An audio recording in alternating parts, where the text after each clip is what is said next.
तो पहले बताओ हम क्या शुरू करें भाई, derivation and solution of Schrödinger wave equation. आप इसको ऐसे भी मान सकते हो। देखो आपने जब पोस्टुलेट्स आपने पढ़ लिए थे, ठीक है, पोस्टुलेट्स क्या होता है, किसी क्वांटम स्टेट की, किसी क्वांटम सिस्टम की किसी स्टेट के साथ जुड़ी हुई फिजिकल प्रॉपर्टीज निकालने का स्टेप बाय स्टेप रूट होता है ना। तो आपने अप्लाई कर लिया अभी तक 1D बॉक्स के ऊपर, 2D बॉक्स के ऊपर और आपने भाई 3D बॉक्स के ऊपर।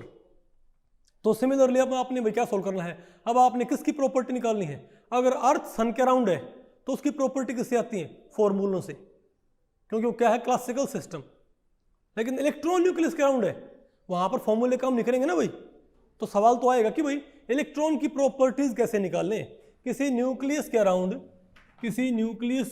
क्या है भाई, इलेक्ट्रॉन है, तो इस इलेक्ट्रॉन की प्रॉपर्टीज कैसे निकालें, इजंट इट। तुम क्या मानेंगे, बोलो भाई, ये इलेक्ट्रॉन इस न्यूक्लियस के अराउंड जैसे भी रहता है हमको नहीं अरे वही तरीका, ये इलेक्ट्रॉन भैया आपने इस इलेक्ट्रॉन की प्रॉपर्टी निकाली न्यूक्लियस के अराउंड, तो किससे आएंगे, ऑपरेटर से। ऑपरेटर किस पे लगता है, इस इलेक्ट्रॉन के रहने के जो तरीके हैं इसके अराउंड, उनको बताने वाला मैथमेटिकल एक्सप्रेशन उसके ऊपर। वो एक्सप्रेशन आपको मालूम है नहीं तो आप क्या बोलें, मान तो सकते हैं, क्योंकि आपको पता है एक ऑपरेटर कौन सा होता है, हैमिल्टोनियन, जो कि क्वांटम स्टेट को बताने वाले मैथमेटिकल एक्सप्रेशन के सिंबल पे लग जाता है और अपनी फिजिकल प्रॉपर्टी यानी कि एनर्जी की वैल्यू प्रोवाइड करता है। लेकिन साथ में आपको क्या देगा, वेव फंक्शन। तो हम क्या मान लेंगे भाई, तो आज हमारा इसका पूरा रूटीन क्या रहेगा, पहले तो मान लेंगे, हम क्या मान लेंगे कि इलेक्ट्रॉन, ये जो इलेक्ट्रॉन है इस न्यूक्लियस के अराउंड जैसे भी रहता है हमको नहीं मालूम, लेकिन जैसे भी रहता है इसके रहने के स्टाइल को कोई ना कोई मैथमेटिकल एक्सप्रेशन जरूर बताएगा। वो एक्सप्रेशन भी हमको नहीं मालूम, लेकिन मान लिया वो एक्सप्रेशन क्या, साई। मान लिया एक्सप्रेशन क्या भाई, साई। साई पे फिर हम क्या लगाएंगे बताओ भाई, हैमिल्टोनियन, इजंट इट। तो बताओ क्या मिलेगा, H psi is equal to E psi. हमारे पास ये इक्वेशन सेटअप नहीं हो जाएगी क्या, ठीक है। और जब आप यहां पर हैमिल्टोनियन की वैल्यू पुट करके इसको सॉल्व करोगे तो आपको क्या मिलेगा, वेव फंक्शन भी और साथ में एनर्जी भी। एनर्जी हम यूज कर लेंगे और एक बार वेव फंक्शन मिल गया उसके ऊपर दूसरे ऑपरेटर्स लगा के उनकी फिजिकल प्रॉपर्टीज इवेल्युएट कर लेंगे, ठीक है ना बात। तो ये सिंपल सी बात है। पहले क्या मान लो कि इलेक्ट्रॉन न्यूक्लियस करंट जैसे भी रहता है हमको नहीं मालूम, लेकिन उसके रहने के स्टाइल को कोई ना कोई मैथमेटिकल एक्सप्रेशन जरूर बताएगा। वो एक्सप्रेशन भी हमको नहीं मालूम, लेकिन मान लियो एक्सप्रेशन क्या है, साई। साई पे लगा Hamiltonian, H psi is equal to E psi. अब यहां पर आप क्या पुट कर दें, हैमिल्टोनियन। यहां पर आप क्या पुट कर दे भाई, हैमिल्टोनियन पुट कर दे। तो आप ये बताओ, इलेक्ट्रॉन अराउंड न्यूक्लियस, भाई यहां न्यूक्लियस और यहां क्या इसके अराउंड, भाई इलेक्ट्रॉन कहीं भी हो सकता है। तो उस इलेक्ट्रॉन को ट्रैक करने के लिए आपको कितने कोऑर्डिनेट्स की रिक्वायरमेंट होगी। इलेक्ट्रॉन की पोजीशन को ट्रैक करने के लिए आपको एक्स कोऑर्डिनेट चाहिए सिर्फ, कि वाई चाहिए, जेड भी चाहिए, जेड भी चाहिए हमको भाई, इजंट इट। तो एक्स वाई और जेड। तो यहां पर कौन सा हैमिल्टोनियन इस्तेमाल होएगा, 3 dimensional Hamiltonian, isn't it. Put करो, बताओ क्या हो जाएगा। तो यहां पर आप पुट करो minus H square by 8 pi square M, और इंटू क्या आ जाएगा फिर भाई, इंटू आएगा ना, curly square by curly X square plus curly square by curly Y square plus curly square by curly Z square, isn't it. बोलो भाई प्लस में क्या आ गया हमारे पास, v। तो ये हमारे पास आ गया हैमिल्टोनियन। और इसको आप फिर किससे मल्टीप्लाई कर दो भाई, साई से।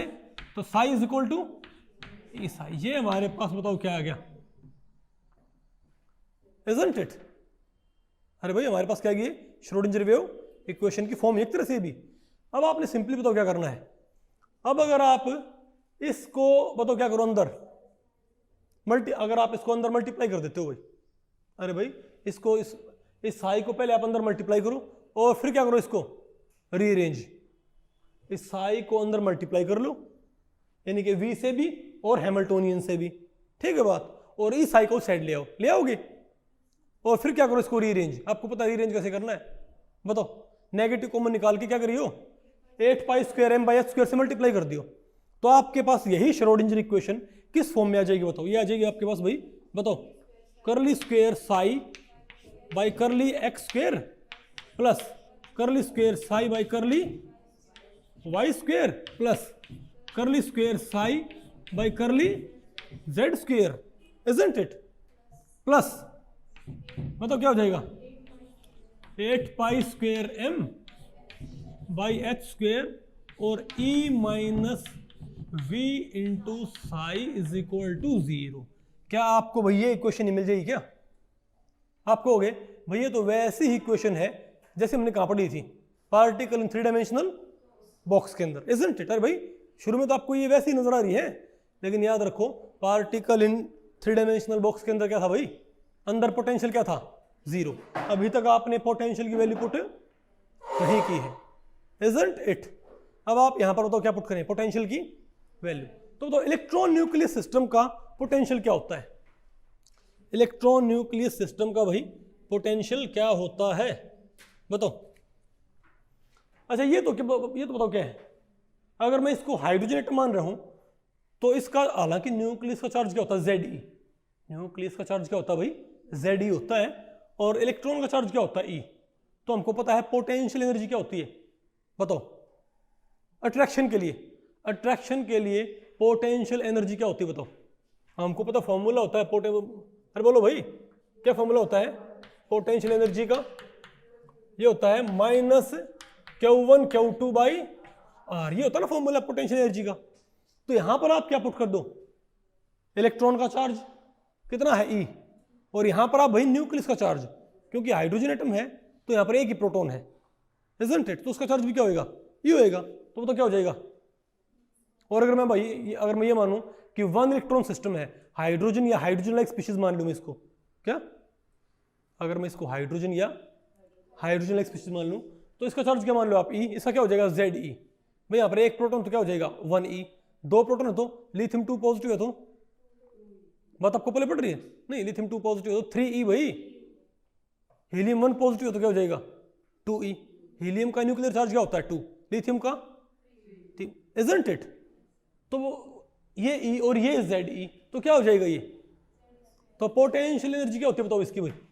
तो इस सिस्टम की बताओ पोटेंशियल एनर्जी बताओ क्या होगी? इस सिस्टम की पोटेंशियल क्या होगी? Minus Ze square by R, इन दोनों के बीच की डिस्टेंस, ये R है, इजंट इट? कुछ बात आपको पहले पड़ी? अरे बोलो भाई।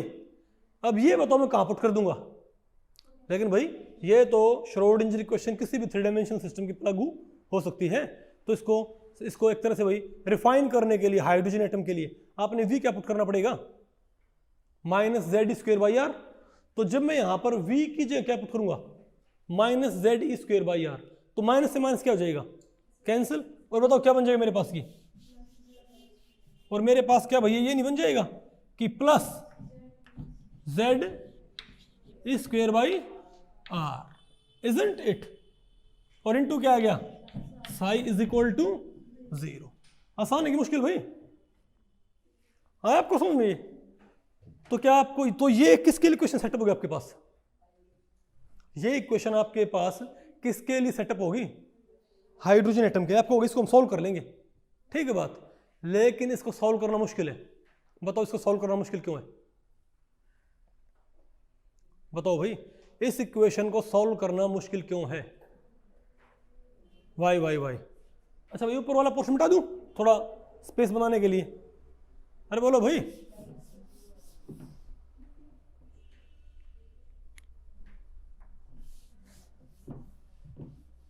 चौक है तो अच्छा भाई, लेकिन मिटाने में इतना अच्छा नहीं है।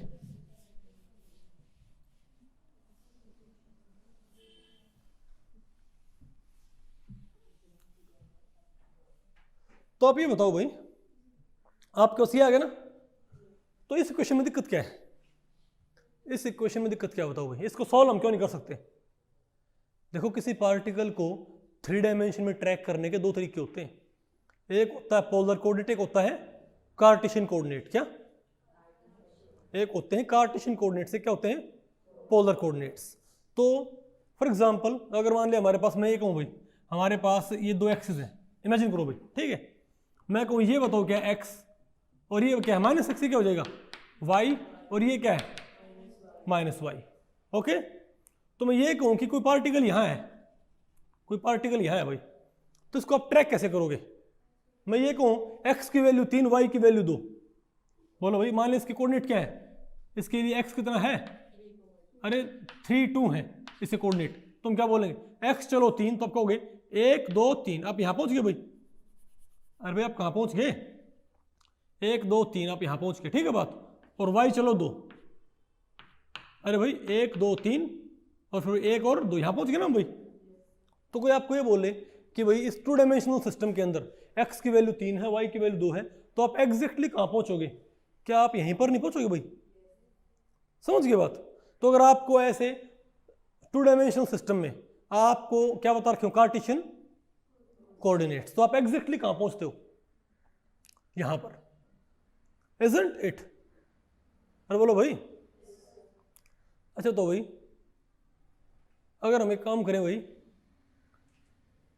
अच्छा तो लेकिन जो डायगोनल है कौन सी भाई? भाई यहां पर हम x बराबर 2 y बराबर 3 के जरिए तो हम पहुंच ही सकते हैं, ठीक है, लेकिन भाई क्या हम यहां चलते बिल्कुल सीधे? तो ये तो क्या है x और ये क्या y, तो ये बताओ क्या है r, क्या है ये r, तो ये r आप निकाल सकते हो, तो क्या है हमारे पास ये, अरे भाई ये कितना है, ये लेंथ कितनी है और ये कितनी है 2, तो 3 का स्क्वायर प्लस 2 का स्क्वायर, 3 तिया 9, 2 दूनी 4, कितना हो गया 13।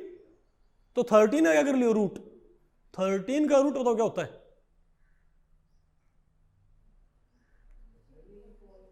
क्या, अरे भाई 13 का रूट क्या आएगा?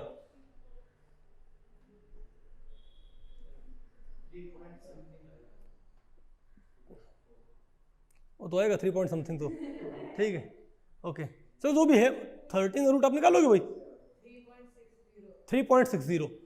तो आप ये बताएं कि अगर हम 2 चले इस साइड और 3 चले इस साइड, तो मैं यहां पहुंच जाऊंगा ना। लेकिन कोई ये बोल दे कि ना आप भाई 13 का रूट यानी 3.6 समथिंग जो भी है, ठीक है, उतना चलो तो भी तो आप यहां पहुंच जाओगे। लेकिन भाई यानी कि आप x और y आपको बता रखो, तब भी आप यहां पहुंच जाओगे, और आपको 3.6 बता दे कि भाई आपको सेंटर से कहां चलना है, 3.6 यूनिट दूरी पे चलना है। लेकिन क्योंकि 3.6 यूनिट दूरी तो किसी भी दिशा में हो सकती है भाई। कोई ये बोले x 3 y 2, तो आप भाई x चलोगे पॉजिटिव, y चलोगे पॉजिटिव, यहां पहुंचोगे ना। लेकिन कोई आपको भाई ये लंबाई कितनी है 3.6 आसपास, तो भाई 3.6 चलेंगे तब तो यहां पहुंच जाएंगे। लेकिन अगर आपको सिर्फ ये बोल दे कि भाई कोई आपको ये बोल दे कि इस जगह से आपने 3.6 किलोमीटर चलना है, तो आप किसी भी दिशा में ट्रेवल नहीं कर सकते क्या? Isn't it? अब तो फिर तो आप भाई किसी भी दिशा में चल सकते हो, इजंट इट? तो बेटर बताओ क्या होगा, बोलो भाई, तो बेटर बताओ क्या होगा? तो आपको एक कोऑर्डिनेट और चाहिएगा, यानी आपको ये r तो आपको चाहिए, आपको ये भी मालूम होना चाहिए कि भाई y से या x से कितने एंगल पे चलना है। नहीं बात आपको पल्ले पड़ी। अब मैं ये कह दूं कि आपने 3.6 चलना है, आपने 3.6 चलना है और 30 डिग्री, और x से आपने कितना चलना है इसको भाई, चलो इसको x से नहीं, इसको हम y से मान लेते हैं, ठीक है। मैं ये कहूं कि y से आपने क्या चलना है 30 डिग्री, अरे ये एंगल 30 लग नहीं रहा भैया, लेकिन मान लो एंगल क्या बताओ क्या ये 30, ओके। अब मैं ये कहूं कि आपने 3.6 चलना है 30 डिग्री y से, तब आप एग्जैक्टली कहां पहुंचोगे बताओ? अब आप 3.6 चलोगे लेकिन कहां पहुंचोगे भाई? यहां पर। तो इसको मैं क्या बोलता हूं थीटा, क्या बोलते हैं इसको मैं 30 डिग्री, यहां पर क्या थीटा, इजंट इट? यानी इस पॉइंट पहुंचने के लिए हमारे पास 2 तरीके हैं, या तो बताओ क्या कोऑर्डिनेट्स x और y आपको बता दें भाई, या फिर आपको सीधा जो भी क्या है सीधा रास्ता है वो बता दें। लेकिन सीधा रास्ता अकेला काम नहीं करता, उसके साथ आपको ये बताना पड़ता है कि किस एंगल पे सीधे चलना है, इजंट इट? तो यहां पर कौन कौन से दो वेरिएबल है जो मुझे चाहिए इस पॉइंट तक पहुंचने के लिए एग्जैक्टली? एक तो थीटा, एक तो मुझे पता हो कि r कितना चलना है, इजंट इट? और एक मुझे क्या पता होना चाहिए कि किस एंगल पे चलना है y से, इजंट इट? तो अगर आपको x और y पता है तब भी आप वहीं पहुंचते हो, और आपको r और थीटा पता तब भी आप कहां पहुंचते हो, इसी पॉइंट पे पहुंचते हो, इजंट इट? लेकिन अंतर क्या है, ये है कार्टेशियन कोऑर्डिनेट्स, ये क्या है पोलर कोऑर्डिनेट्स। ठीक है बात, ये क्या है कार्टेशियन कोऑर्डिनेट्स, ये क्या है भाई पोलर कोऑर्डिनेट्स। तो सिंपल बात ये होती है कि जो पोलर कोऑर्डिनेट्स हैं क्या भाई, इनको आपको आपस में इंटर कन्वर्ट करना आना चाहिए कि कार्टेशियन कोऑर्डिनेट्स पोलर कोऑर्डिनेट्स से कैसे रिलेटेड है, और ये बहुत ईजी होता है। आप ये बताओ इसी के अंदर ये आर है और ये मैंने क्या मान लिया थीटा, तो ये लेंथ बताओ क्या है, तो इस ट्रायंगल में ये बताओ क्या है y, ये क्या होगा y होएगा ना। तो इस ट्रायंगल में ये बताओ आपने y बाई आर करूं मैं, क्या करूं मैं y बाई आर, बताओ क्या हो जाएगा इस ट्रायंगल में। y तो क्या है बोलो भाई, y तो क्या है बेस, और ये बताओ क्या है सॉरी, और ये क्या है हाइपोटेन्यूज। तो बेस बाय हाइपोटेन्यूज क्या होता है, तो बेस बाय हाइपोटेन्यूज क्या होता है कॉस थीटा। तो y मेरे पास क्या आ गया r cos theta, isn't it? Similarly अगर मैं बात करूं बताओ किसकी, बोलो भाई, अगर हम ये कहें, अच्छा ये आपको पता लग गया, अब ये बताओ क्या है x, तो ये भी तो क्या होगा x, तो ये साइड भी क्या होगी x होगी ना, तो this side by this side क्या होगा, तो x बाई आर क्या होगा, x बाई आर क्या हो जाएगा साइन थीटा। तो x क्या आ जाएगा बताओ हमारे पास r sign theta, isn't it? तो मेरे पास y आ गया r cos थीटा, x मेरे पास आ गया r साइन थीटा। कुछ बात आपको पहले पढ़ रही हुई? तो आपको पता है 2 डायमेंशनल सिस्टम के अंदर किसी पॉइंट को ट्रैक करने के 2 तरीके होते हैं, Cartesian coordinates and polar coordinates. Cartesian coordinate से भी आप उस पॉइंट को अचीव कर सकते हो और पोलर कोऑर्डिनेट से भी, और कार्टेशियन कोऑर्डिनेट्स और पोलर कोऑर्डिनेट्स आपस में ऐसे क्या होते हैं inter connected, isn't it? Very good. लेकिन आपको भाई हमारे पास तो यहाँ पर क्या बोलते हैं भाई, कौन सा सिस्टम है 3 डायमेंशनल, तो यहाँ पर हम क्या करें, तो आप यहाँ पर एक काम करो भाई, आपको कार्टेशियन कोऑर्डिनेट्स और पोलर कोऑर्डिनेट्स आपस में कैसे लिंक्ड होते हैं, किसमें 3 डायमेंशन में, ये बात आपको मालूम होनी चाहिए भाई। ठीक है, तो अब हम बताओ क्या करते हैं, अब हम कार्टेशियन कोऑर्डिनेट्स और भाई पोलर कोऑर्डिनेट्स उनको आपस में क्या करते हैं बताओ इंटर कन्वर्ट। अब हम क्या करेंगे भाई, कार्टेशियन कोऑर्डिनेट्स और पोलर कोऑर्डिनेट्स क्या करेंगे आपस में इंटर कन्वर्ट, लेकिन किसके लिए 3 डायमेंशन के लिए। ओके, अब 3 डायमेंशन के लिए भाई, 3 डायमेंशन के लिए आप ये बताएं। ठीक है, देखो भाई बताओ हमारे पास यहां पर ये कितने एक्सेस हैं बताओ, बोलो भाई, इजंट इट? ठीक है, इसको बताओ मैंने क्या मान लिया, इसको तो हम क्या मान लेते हैं भाई z एक्सेस, इसको क्या मान लेते हैं हम z एक्सेस। ठीक है बात? अरे भाई एक तुम क्या मान लेते हैं, चलो एक मैं इसको यहाँ पर शो भी करता हूँ। ओके, ये मान लिया हमारे पास क्या है, बोलो भाई, ये हमारे पास क्या है x एक्सिस, सॉरी ये है z, ये बताओ क्या है x, और ये मैंने क्या मान लिया y एक्सिस।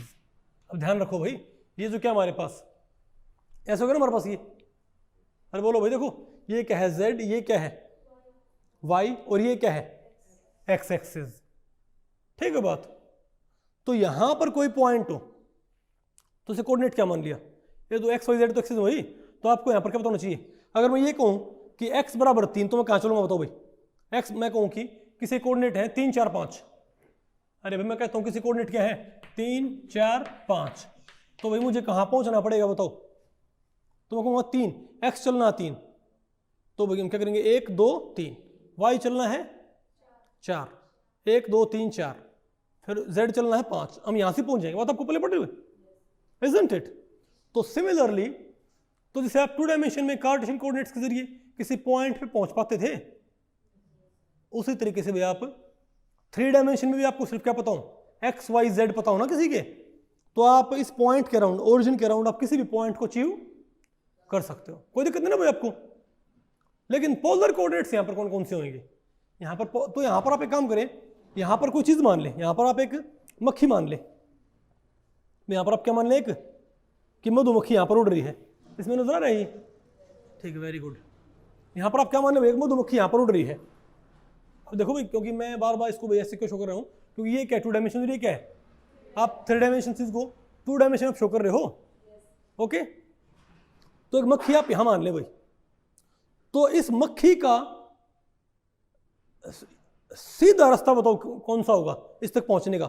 इस मक्खी से एक धागा बांध के और कहां चिपका दो भाई, ओरिजिन से, तो ये मक्खी भाई, ये मक्खी होगी वो, नहीं बात आपको पहले पड़ी, अरे बोलो भाई, ठीक है। और यहां से आपने सीधा रास्ता बना दिया, तो ये बताओ क्या हमारे पास आर होगी ना, आ रही है, ठीक है बात। ये क्या, इसका पोजीशन वेक्टर।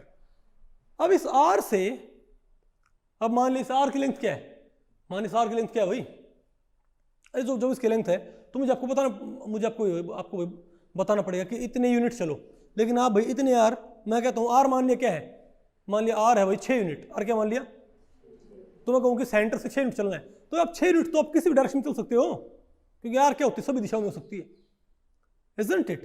तो आपको भाई यहां पर यह भी पता होना चाहिए कि Z से कितने एंगल पे 6 यूनिट चलना है, नहीं बात आपको पहले पड़ी, जैसे अरे वहां पर था 2 डायमेंशन में, लेकिन भाई Z से भी क्या है, 6 यूनिट काफी दूरी है, तो आपको ये पता होना चाहिए, नहीं बात आपको पहले पड़ रही भाई, मुझे इस पॉइंट पे पहुंचना है, और ये मान लो ये पॉइंट यहां से लेके कितना दूर मान लिया, 6 यूनिट। अरे भाई मान लिया आर की लेंथ कितनी है, 6 यूनिट, तो मैं ये कहूं कि आर 6 यूनिट है, पॉइंट पे पहुंचो, आपको भाई 6 यूनिट तो हम सेंटर से किसी भी दिशा में आर ले सकते हैं, तो कहीं पहुंच सकते हैं भाई।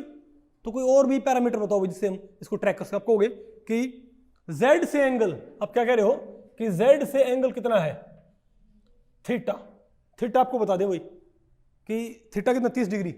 अब इसका मतलब क्या है, कह रहा है कि Z से 30 डिग्री क्या चलो 6 यूनिट, तो अब Z से भाई 30 डिग्री, अब Z से 30 डिग्री ये भी है, ये भी है, अरे भाई ये सारे क्या है भाई, Z से 30 डिग्री के एक ही डायरेक्शन होती है क्या, कि Z से 30 डिग्री काफी सारी क्या होती हैं डायरेक्शंस। तो आपको ये पता होना चाहिए कि वो Z से 30 डिग्री जो चलना है वो यहां चलना है, यहां कि यहां।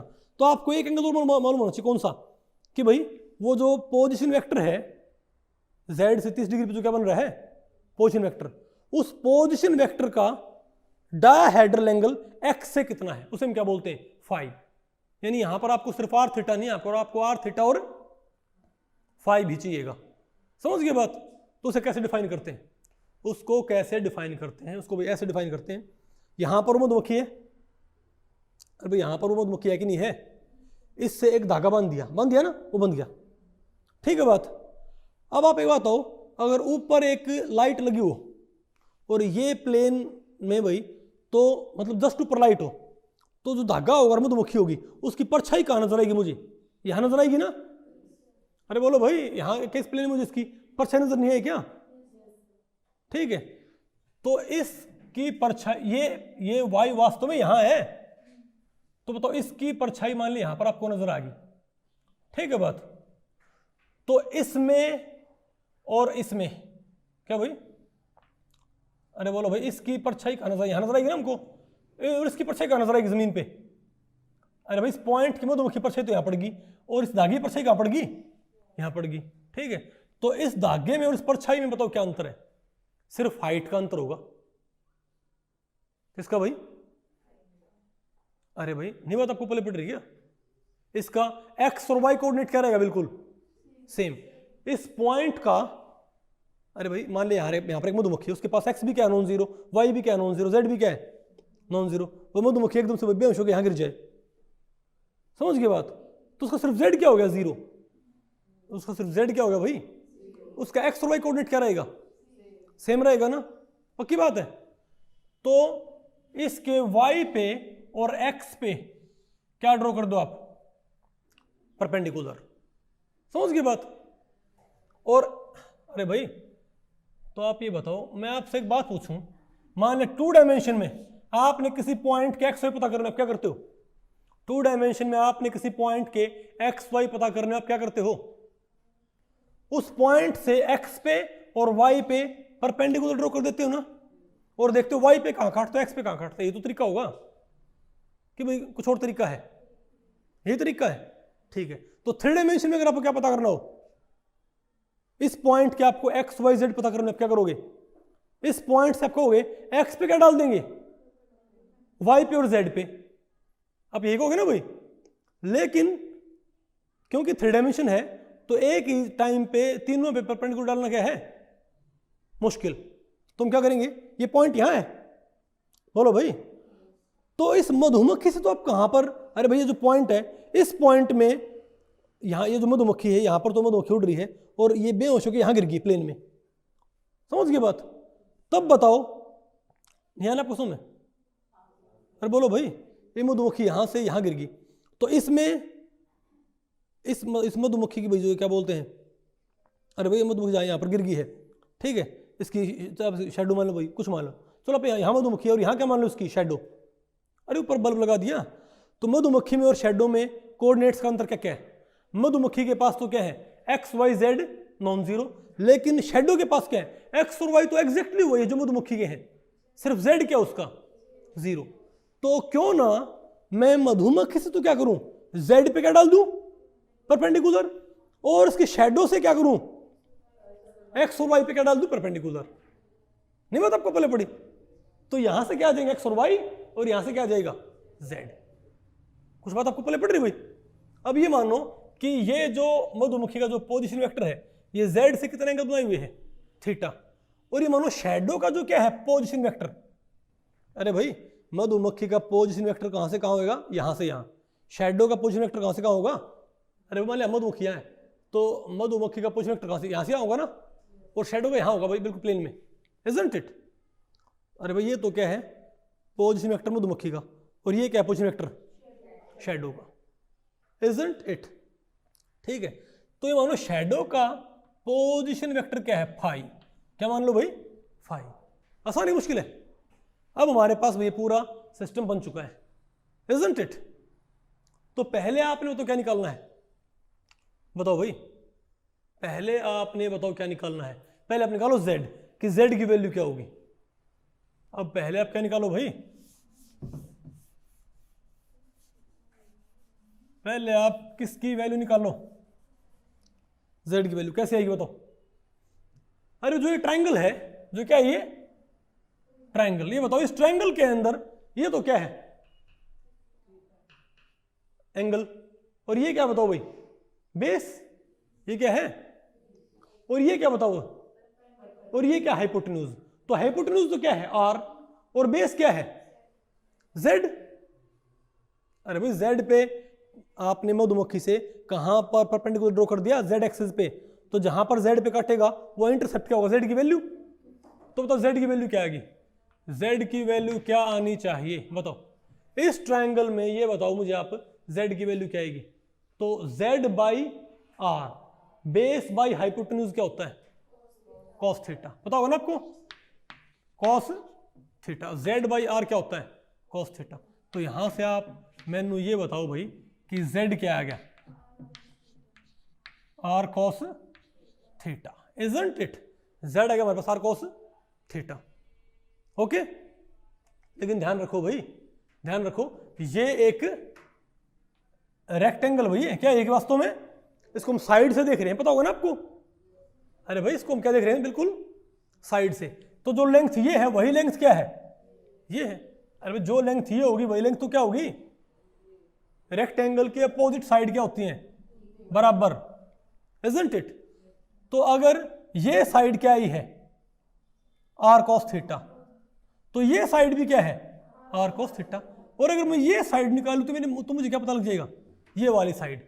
तो ये वाली साइड बताओ ये वाली साइड क्या है, अरे बोलो भाई, फिर इसको मैंने ओ मान रखा है, इसको क्या मान रखा भाई ओ, इसको मैंने क्या मान रखा है ओ मान रखा है, ठीक है। और इसको चलो हम क्या मान लेते हैं बी, क्या, तो बताओ ओ बी की वैल्यू क्या आएगी, बोलो भाई, नहीं इसको हमने ओ भी मान रखा है, ठीक है, और इसको हमने मान रखा भाई ये मानो सी और डी, अरे कुछ मान लेते हैं भाई, ठीक है। तो सी डी की जो वैल्यू होगी वही बताओ किसकी होगी ओ बी की। तो बताओ ऊपर वाली ट्रायंगल में सी डी की वैल्यू क्या आएगी, तो सी डी क्या है? अरे भाई तुम क्या बोलेंगे? सी डी, तो सी डी बाई आर क्या होगा? साइन थीटा होगा ना भाई। तो बताओ यहां से सी डी क्या आ गया? ये सिर्फ C D R sine theta नहीं आया है, वो तो क्या गया हमारे पास, ये ओ बी क्या आ गया भाई? तुम क्या कहेंगे? C D as well as O B is equal to R sine theta. तो ये लेंथ क्या आ गई बताओ भाई? ये लेंथ ये आ गई R sine theta, isn't it? ये लेंथ आ गई हमारे पास भाई, आ गया ना आपको भाई समझ में? ये वेरी गुड। अब आप मुझे बताओ, अब आपको भाई आपको हमको z तो मालूम हो चुका है, लेकिन हमें अभी तक x और y मालूम नहीं है ना? तो x और y कैसे मालूम किया जाए बताओ? अरे भाई मधुमक्खी का अगर इंटरसेप्ट z पे क्या देता है? z की वैल्यू, तो भाई इसमें मधुमक्खी में और उसकी शैडो में अंतर क्या है? कुछ भी तो नहीं। मधुमक्खी में उसकी शैडो में अंतर क्या है? सिर्फ z का अंतर है, z0 का रखा भाई, इजंट इट? तो मधुमक्खी की शैडो के x पे इंटरसेप्ट किसे क्या आएगी? x की वैल्यू, और y एक्सिस पे इंटरसेप्ट से क्या आएगी? y की वैल्यू, इजंट इट? तो आप बताओ भाई, तो ये डेफिनेटली क्या हमारे पास? y, और ये मेरे पास क्या है भाई? x। अरे भाई यहां से यहां तक मेरे पास दूरी क्या होगी? x। तो अब ये क्या है? एंगल। अरे भाई एंगल है, तो x बाई दिस, तो ये क्या है? बेस। और ये बताओ क्या है? अरे भाई इस ट्रायंगल में, ये बताओ इस ट्रायंगल में बेस तो क्या है? अरे भाई इंटरसेप्ट मान लो इसको, ए बी सी डी, ए इसको मान लिया ए, इसको क्या मान लिया बताओ भाई? इसको मान लिया एफ। हिम्मत आपको पहले पड़ी भाई? अरे बोलो भाई, तो ओ एफ की वैल्यू क्या होगी? तो भाई ओ ए एक्स की वैल्यू होगी ना, तो ओ ए बाई दिस बताओ क्या जाएगा हमारे पास? तो हम क्या बोलेंगे? तो ओ ए बाई, और क्या है इसमें? ये हाइपोटेन्यूज क्या है? आपने निकाला था आर साइन थीटा, तो भाई is equal to cos phi आ गया ना हमारे पास ये। तो बताओ मेरे पास ओ ए की वैल्यू क्या आ गई? अब ओ ए आपको पता किसके बराबर है? एक्स के बराबर। बताओ क्या है मेरे पास? R sine theta cos phi, are sine theta cos phi आ गया ना मेरे पास ये। अरे भाई मेरे पास किसकी वैल्यू आ गई? एक्स की वैल्यू आ गई, इजंट इट? और ये बताओ इसी रेक्टेंगल, इसी ट्रायंगल में, अब देखो ये भी एक क्या है? रेक्टेंगल भाई। तो ये जो साइड है यही वो होगी, और जो ये है वो यही ये है भाई। तो ये आपके पास आ गई ना, क्या है ये बताओ? R sine theta cos phi. तो ये भी क्या है? R sine theta cos phi. अब आप ये निकालियो, अब आप निकालनी ये है, लेकिन आप ये बताओ इस रेक्टेंगल में ये तो आपने निकाल ली, अब ये अगर y है तो ये भी क्या होगा? y। तो बताओ ए बी की वैल्यू क्या आएगी मेरे पास? तो अब हम क्या बोलेंगे? A B divided by R sine theta, लेकिन क्या होगा ये? Sine phi. क्या हो भाई? साइन फाई आएगा ना ये। तो ए बी की वैल्यू क्या आएगी? अब तो मेरे पास ए बी की वैल्यू क्या आएगी? और क्योंकि ए बी वाई है तो मेरे पास ए बी की वैल्यू क्या आएगी? R sine theta sine phi, are sine theta sine phi, isn't it? बोलो भाई। तो मेरे पास x की वैल्यू भी आ गई, y की वैल्यू भी आ गई, और मेरे पास भाई z की वैल्यू भी आ गई, इजंट इट? आप चेक करो, ये होंगे ना? बताओ भाई, बताओ x क्या है मेरे पास? R sine theta cos phi, यही ना? y क्या? R sine theta sine phi, और z क्या है? R cos theta. तो आप समझ गए कि हमारे पास क्या आ गया? तो आपको पता है कि एक्स वाई जेड तो क्या थे? आपको पता है एक्स वाई जेड तो क्या थे? Cartesian coordinates, isn't it? लेकिन आर थीटा फाई क्या है? Polar coordinates. अब इस इक्वेशन को ध्यान से देखिए, इसमें आपको कोई आपको ओड बात आपको नजर आती है? बिल्कुल, बताओ कौन सी? इसमें एक्स वाई जेड भी और आर भी है, यानी ये वही ना। तो ये इक्वेशन पूरी तरह से कार्टेशियन कोऑर्डिनेट्स में। मैंने स्टार्टिंग में एक स्टेटमेंट पास की थी भाई कि इसको सॉल्व करना बहुत मुश्किल है। क्यों? भाई इसमें कुछ वेरिएबल तो क्या है कार्टेशियन कोऑर्डिनेट्स के, कुछ क्या है भाई पोलर कोऑर्डिनेट के। भाई एक बार में तो क्या होना चाहिए, आप बताओ आपका कोई एग्जाम है, ठीक है, और आप उसी दिन बैठ के मानो भाई क्या बोलते हैं स्पेक्ट्रो का एग्जाम भी आप भाई तैयार कर रहे हो, और आपका मानो भाई एग्जाम आपका सीजीएल का, आपने 2 बुक खोल रखी है, एक बार ये पढ़ते हो। ऐसे आपकी भाई पढ़ाई होती है क्या? एक टाइम पे आप एक ही तो बुक पढ़ोगे, एक जो भाई क्या सब्जेक्ट, ये नहीं होगा कि एक आंख से आप क्या पढ़ रहे हो स्पेक्ट्रो, एक आंख से आप क्या पढ़ रहे हो, बात आपको पहले पढ़ रही है इजंट इट। तो भाई इसमें आधे तो क्या है कार्टेशियन, आधे क्या है पोलर। तो बेटर क्या हो, या तो इस सारे को आप क्या बना लो कार्टेशियन, जैसे आपने 3 डायमेंशनल बॉक्स में क्या था, पूरी इक्वेशन क्या थी कार्टेशियन कोऑर्डिनेट्स में, या फिर इनको किस में कन्वर्ट कर लो पोलर में। तो जैसे 3D बॉक्स की इक्वेशन को कार्टेशियन कोऑर्डिनेट में सोल्व करना क्या था, इजी था। अरे बोलो भाई हाइड्रोजन एटम की इक्वेशन को कार्टेशियन कोऑर्डिनेट में सोल्व करना क्या है, मुश्किल। हालांकि ये भी क्या है 3 डायमेंशनल सिस्टम भाई, तो इसको बेटर क्या रहेगा इसमें, इसको हम कैसे सोल्व करें पोलर कोऑर्डिनेट से। समझ गए बात भाई। अब बहुत सिंपल मैं आपको बताऊं भाई, अरे थोड़ा मैथमेटिकल ट्रीटमेंट करके और आप इनकी आराम से आप इनकी वैल्यू निकाल सकते हो। अरे भाई नहीं जो curly square by curly x जो वैल्यूज होती हैं आप वो निकाल सकते हैं, इनके ऊपर थोड़ा भाई डिफरेंशिएशन लगा के इनके ऊपर डबल डेरिवेटिव। नहीं बात आपको पहले पढ़ रही है क्या, बताओ। तो आप ये है कि आप इस एक्स वाई और जेड को यूज करते हुए इस पूरी इक्वेशन को किस में कन्वर्ट कर लो, एक्स वाई जेड को, एक्स वाई जेड की ये वैल्यूज यूज करते हुए ये इक्वेशन आप किस में कन्वर्ट कर लो, पोलर कोऑर्डिनेट्स में। ठीक है बात। तो पोलर कोऑर्डिनेट्स में ये इक्वेशन आपके पास कैसी आ जाएगी, अभी आपको नजर आ रही है? अरे बोलो भाई।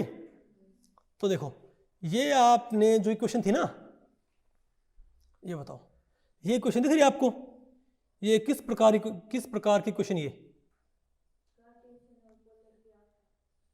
कार्टेशियन और पोलर के मिक्स, या तो सारी क्या बना लो कार्टेशियन या सारी क्या बना लो पोलर। आसान क्या है पोलर। तो जब मैं इस इक्वेशन को किस में कन्वर्ट करते हैं भाई, पोलर कोऑर्डिनेट्स में, तो मेरे पास आती है ये इक्वेशन, नजर है आपको, 1/r² करली बाई करली r, अरे सारा ओके। और देखो लास्ट में अभी क्या है बिल्कुल भाई, देखो अरे मैंने 8π² m की वजह क्या यूज किया है, म्यू रिड्यूस्ड मास, ताकि भाई मोर एक्यूरेट आंसर आ जाए। नहीं बात आपको पहले पड़ी क्या। और देखो e plus ZE² by are, यहाँ तो क्या है e plus ZE² by are. लेकिन आपने बात देखी बाकी वाला पोर्शन क्या हो गया, अब देखो इसके अंदर कहीं आपको एक्स वाई जेड कहीं आपको नजर आता है क्या, अरे बोलो भाई नहीं, यहां पर हमको कोई एक्स वाई जेड हमको नजर नहीं आता ना, क्या आता है। अब एक काम करो, यहां पर भी आप 1/r², यहां भी 1/r², यहां भी 1/r², कि नहीं भाई। तो क्या करो आप, अरे बोलो भाई, तो इस पोर्शन में से 1 2 3 इन 3 टर्म्स में से आप क्या कॉमन निकाल लो, 1/r²। तो ये आपके पास बताओ क्या सेटअप होगी भाई, बोलो भाई। Schrödinger wave equation polar coordinates में। अब आप ये बताएं, मैंने आपको एक बात बोली थी ना कि हम क्या करें, डेरिवेशन एंड सॉल्यूशन। तो हमने भाई श्रोडिंजर वेव इक्वेशन हमने क्या कर ली है, डिराइव कर ली, किसके लिए, हाइड्रोजन एटम के लिए। और किस में डिराइव की है, पोलर कोऑर्डिनेट्स के अंदर, इजंट इट। अब मैं आपसे एक बात पूछता हूं भाई, ठीक है ओके। अरे भाई इसको मिटा दें क्या, अब आ गया ना आपको समझ में, वेरी गुड।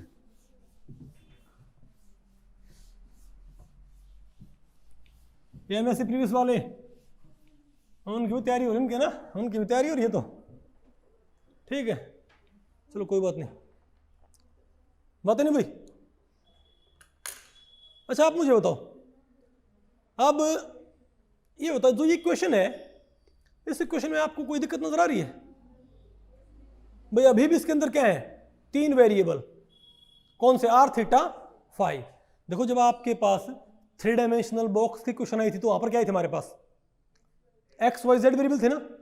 तो 3 वेरिएबल वाली आपने एक इक्वेशन सॉल्व की थी कि आपने उसको वेरिएबल सेपरेट करके एक एक वेरिएबल वाली आपने 3 इक्वेशंस तैयार कर ली थी और उनको आपने इंडिविजुअली सोल्व किया था ना भाई। वहां से आपके पास क्या था, एक तो आपके पास क्या था एक्स, एक इक्वेशन में क्या था सिर्फ एक्स वेरिएबल, एक में सिर्फ वाई, एक में सिर्फ जेड।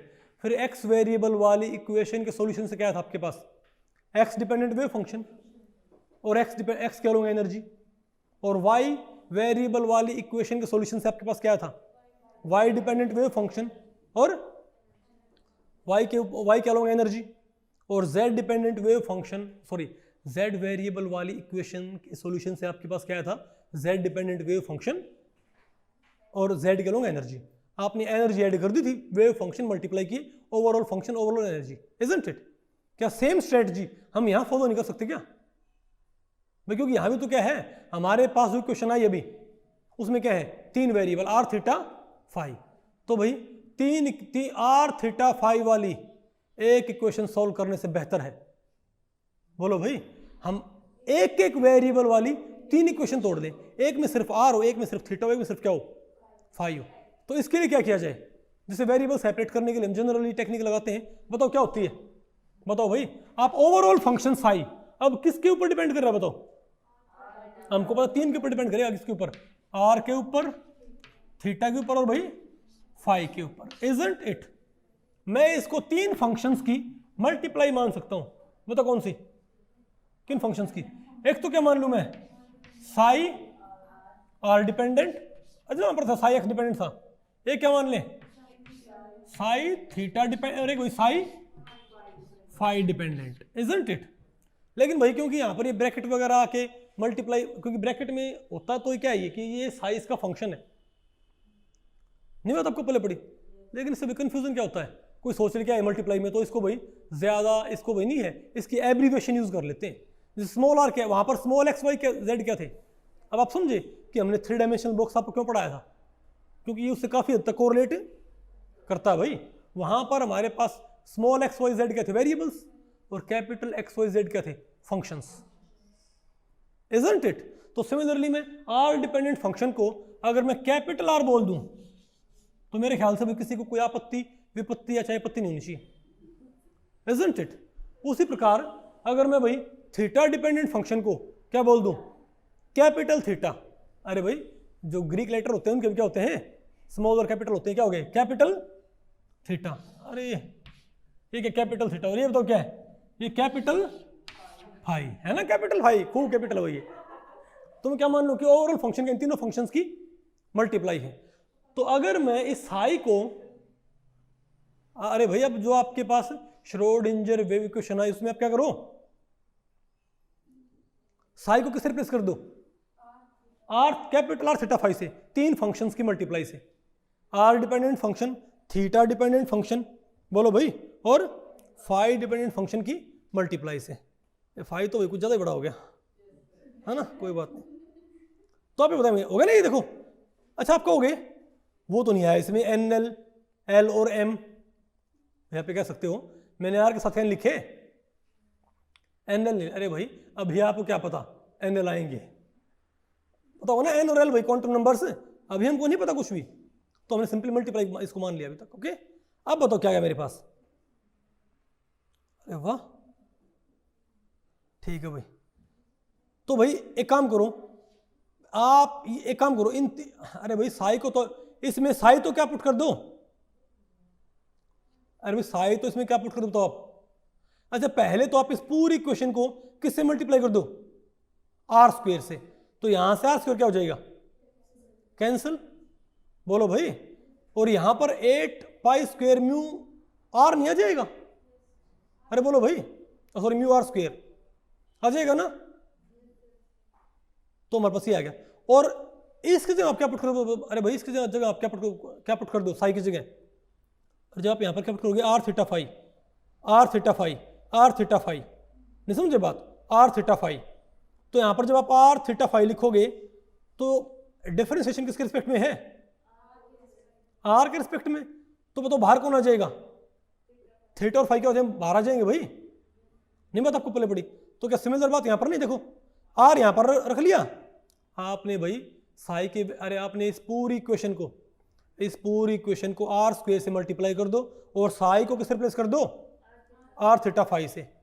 तो ये हमारे पास ये नहीं जाएगी क्या, थीटा फाई बार, यहां पर क्या हो जाएगा बताओ भाई, अरे बोलो भाई कहाँ गया, बोलो भाई। तो हमारे पास बताओ क्या जाएगा हमारे पास भाई, हमारे पास ये इक्वेशन आ गई। अब इस पूरी इक्वेशन को आप किससे भाग कर दो बताओ भाई, आर थीटा फाई से। अब अगर आप इस पूरी इक्वेशन को आर थीटा फाई से भाग कर दोगे तो आपके पास कौन सी इक्वेशन आ जाए बताओ भाई, दिस दिस दिस। बताओ यहां पर कितने टर्म्स हैं, अरे भाई यहां पर कितने टर्म्स हैं, 4 टर्म्स, 1 2 3 और 4 टर्म्स नहीं क्या। अब इन 4 टर्म्स में आप मुझे ये बताओ कि 2 टर्म्स स्पेशली कौन सी हैं, आर वाली।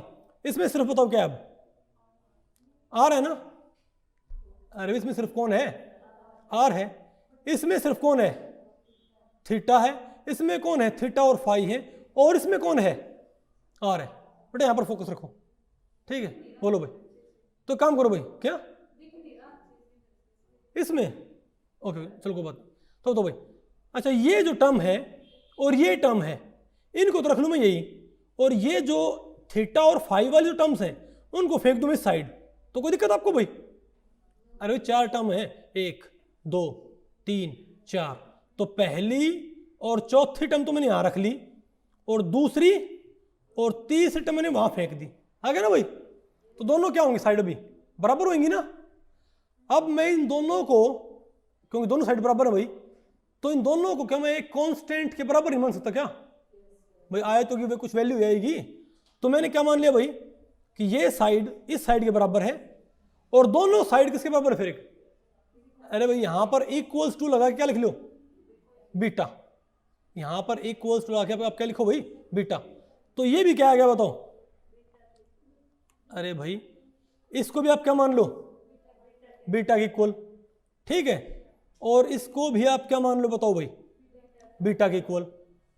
तो बताओ क्या होगा, तो जब आप इसको बीटा के, तो जब आर वाली दोनों टर्म्स वाली इक्वेशन, अरे भाई जो लेफ्ट हैंड साइड है उसको आपने बीटा मान लिया, आ गया ना भाई। तो ध्यान से देखो, इसमें बताओ सिर्फ कौन है, इसमें बताओ इस इक्वेशन में सिर्फ कौन है, सिर्फ आर वाली टर्म है, इसमें और कोई भी एक्स्ट्रा टर्म नहीं है ना, हो गया ना भाई, वेरिएबल सेपरेट भाई। लेकिन इस नीचे वाली इक्वेशन में देखियो भाई, तो नीचे वाली में क्या, यहां भी कौन है, अच्छा माइनस बीटा कैसे आ गया भाई, क्योंकि यहां पर माइनस था और यहां भी क्या था, माइनस, इज इक्वल टू क्या था, बीटा। तो जब मैंने माइनस को मैं निकाल के साइड फेंक दिया तो क्या आ गया, माइनस बीटा। नहीं बात आपको पहले पड़ी। तो भाई हमारे पास 2 इक्वेशन सेटअप होगी, ऊपर वाली में सिर्फ आर है, नीचे वाली में कौन है, थीटा और फाई मिक्स अभी तक, थीटा और फाई यहां पर क्या भाई मिक्स है ना। तो इनको हम कैसे सेपरेट करें, इस पूरी इक्वेशन को आप साइन स्क्वायर थीटा से मल्टीप्लाई कर दो, किससे, तो यहां भी इसको भी किससे मल्टीप्लाई कर दो, साइन स्क्वायर थीटा से। इसको भी किससे मल्टीप्लाई करो, तो अगर मैं इसको साइन स्क्वायर थीटा से मल्टीप्लाई करूंगा तो यहां सिर्फ कौन बच जाएगा, 1/5 sine square, sorry curl square 5/कर्ल square is equal to minus beta sine square theta, minus beta sine square theta, isn't it. मेरे पास ही रह जाएगा। अब बताओ भाई यहां पर कमाल की बात तो क्या है, अरे भाई भी काम करो, इस minus beta sine square theta को साइड ले आओ, नहीं आना आपको समझ में। अरे भाई अब इस minus beta sine square theta को तो इस साइड ले आओ, और ये 1/5 स्क्वायर 1/5 कर्ल स्क्वायर 5/कर्ल स्क्वायर को उस साइड फेंक दो। तो आपके पास फिर से वही क्या बोलते हैं भाई, सिचुएशन यही क्या कि 2 इक्वेशन के आपस में बराबर। तो इसको फिर से क्या मान सकता हूं, किसी और कांस्टेंट के इक्वल। मान लिया अब की बारी कांस्टेंट कौन है, अरे मान लिया अब की बारी वो कांस्टेंट कौन है, एम स्क्वायर। कौन सा है भाई, तो ये भी क्या मान लो, एम स्क्वायर के इक्वल, और ये भी क्या मान लो। लेकिन अगर मैंने ये एम स्क्वायर मानना तो ये माइनस वहां जाके क्या बना इसको। तो आप ये बताओ, ये जो इक्वेशन है इसमें सिर्फ कौन बचा, 5 वेरिएबल, इसमें सिर्फ कौन है, थीटा वेरिएबल। और भाई ये बताइयो इसमें कौन है, 17 में कौन है, आर वेरिएबल। 21 में कौन है, 22 में कौन है, 5 वेरिएबल। यानी मेरे पास क्या आ गई भाई बताओ, अरे भाई जैसे वहां पर जैसे 3 डायमेंशनल बॉक्स के अंदर क्या होता है बताओ भाई, एक्स वेरिएबल वाली क्वेश्चन आई थी ना, वाई और जेड वाली, तो बिल्कुल वैसे ही हमारे पास क्या आ गई, एक इक्वेशन में सिर्फ कौन है आर, एक में सिर्फ थीटा, एक में सिर्फ कौन है फाई। तो अगर मैं इनको सॉल्व करूंगा तो पहली इक्वेशन, तो इक्वेशन 17 का सॉल्यूशन मुझे क्या देगा, तो इक्वेशन 17 का सॉल्यूशन हमें क्या प्रोवाइड करेगा, तो इस इक्वेशन का सॉल्यूशन देखो भाई, इस इक्वेशन का सॉल्यूशन मुझे क्या प्रोवाइड करेगा, आर फंक्शन है ना। और मैं आपको बताऊं भाई, अब इसका जो डेरिवेशन वो एक्सट्रीमली लेंथी है, ठीक है बात, मैंने भाई फुल डेरिवेशन कर रखा है, मेरे ख्याल से भाई आपको किसी बुक के अंदर, मैं चैलेंज तो नहीं करूंगा लेकिन मेरा मानना ये है कि किसी बुक के अंदर आपको इतना कॉम्प्रिहेंसिव डेरिवेशन आपको नहीं मिलेगा जितना आपको भाई मेरी बुक के अंदर मिलेगा। समझ गए बात, ओके, मिटा दे इसको भाई, ठीक है। तो आप ये बताओ, तो आर वेरिएबल वाली इक्वेशन से क्या आएगा, बताओ सागर का बेटा, बताओ क्या आएगा। तो जब आप वो डिफरेंशियल इक्वेशन सॉल्व करोगे तो भाई फंक्शन को कुछ कंडीशन तो फॉलो करनी पड़ती होंगी, क्या रहने के लिए, सिंगल वैल्यूड, कॉन्टिन्यूस और फाइनाइट। तो जैसे सिंगल वैल्यूड, कॉन्टिन्यूस और फाइनाइट रहने के लिए फंक्शन ने क्या कर लिया था वहां पर, अरे 3D बॉक्स में अपने आप कौन आए थे, nx ny nz, कि हमने इनकॉर्पोरेट किए थे, nx ny nz अपने आप आए थे भाई, ताकि फंक्शन बॉक्स के बाहर निकलते हुए क्या हो जाए, 0, अपने आप आए थे ना। तो सिमिलरली जब आप ये आर वेरिएबल वाली इक्वेशन सॉल्व करोगे तो यहां भी तो बाउंड्री कंडीशंस होंगी, लेकिन इसकी बाउंड्री कंडीशन उसकी बाउंड्री कंडीशन से क्या होंगी, अलग होंगी ना भाई। तो यहां पर डिस्क्रीट वेरिएबल्स भी क्या आते हैं, अलग तरह के। यहां पर मैं आपको बताऊं भाई, इसके सॉल्यूशन के दौरान आर वेरिएबल वाली इक्वेशन यानी कि इक्वेशन 17 के सॉल्यूशन के दौरान हमें पता क्या मिलेगा, बोलो भाई। चलो पहले हम क्या काम करते हैं, तो हमको मिलेंगे भाई 2 क्वांटम नंबर्स, कौन कौन से पता है, n और l। कौन से भाई, n और l। मैं आपको बताऊं, तो मेरे पास जो साई आर डिपेंडेंट इक्वेशन होगी ना, साई आर डिपेंडेंट फंक्शन आएगा मेरे पास, यानी कि कैपिटल आर, जिसको मैं कैपिटल आर बोलता हूं भाई, ठीक है। अरे भाई आर वेरिएबल वाली इक्वेशन सॉल्व करने के दौरान बाउंड्री कंडीशंस की वजह से कुछ क्वांटम नंबर्स अपने आप क्या हो जाएंगे इक्वेशन में, अराइज हो जाएंगे भाई, समझ गए बात, एक n और एक l। और फंक्शन पता है सिंगल वैल्यूड कॉन्टिन्यूस फाइनाइट कब रहेगा, जब n की वैल्यू क्या हो 1 2 3 4 5 एंड, इनको बोलते क्वांटम नंबर्स, बात आपको पहले पड़ी। और l की वैल्यू जब तक मैं क्या रखता हूं, n से एक कम, तो फंक्शन क्या रहता है वेव लाइक, नहीं तो वो क्या हो जाएगा, वेव लाइक प्रॉपर्टी खो देगा। आप समझे कि क्यों बोलते हैं कि n की वैल्यू यही क्यों अलाउड होती है, बात आपको पहले पड़ी भाई। तो साई एन एल, नहीं बात आपको पहले पड़ी क्या, जैसे 3D बॉक्स में क्या था, साई एक्स डिपेंडेंट, यहां पर कौन आया था, एन एक्स आया था ना भाई। बोलो भाई यहां पर क्या है, आर डिपेंडेंट फंक्शन आएगा और क्या आएगा मेरे पास, एन एल, या इसको हम सिंपली आर एन एल ही बोल देते हैं, नहीं बात आपको पहले पड़ी। ये फंक्शन मेरे पास आ जाएगा भाई, अरे भाई आपको बताएंगे इसका जनरल सॉल्यूशन क्या आएगा, ठीक है बात। सिमिलरली बताओ हमारे पास, बताओ क्या आएगा, अरे भाई जो थीटा था ना हमारे पास, कौन सा था, थीटा, और साई थीटा डिपेंडेंट फंक्शन को सॉल्व करते हुए, यानी थीटा वेरिएबल वाली इक्वेशन को सॉल्व करते हुए, कौन सी इक्वेशन थी बताइए भाई, कितने गया भाई, कौन सी इक्वेशन, ये वाली, अरे ये वाली, इसको सॉल्व करते हुए हमारे पास क्या आएगा बताओ। अरे भाई इसको जब सॉल्व किया तो मुझे कौन सा फंक्शन मिलेगा, थीटा डिपेंडेंट फंक्शन मिलेगा ना। तो मान लिया भाई हमको मिल गया, लेकिन इसमें 2 क्वांटम नंबर आए, पता कौन कौन से, एल और एम।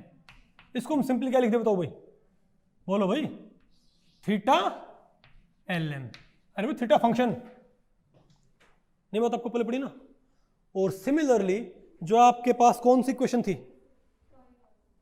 तो डांस सा करना पड़ेगा भाई, बात आपको पहले पड़ गई, जो ये इक्वेशन है इसको सॉल्व करने पर हमारे पास क्या आया, बताओ क्या आएगा मेरे पास, फाई डिपेंडेंट फंक्शन, यानी कि साई फाई डिपेंडेंट। इसमें सिर्फ एक ही वेरिएबल आया, सॉरी एक ही क्या आया, क्वांटम नंबर, कौन सा, m, ठीक है।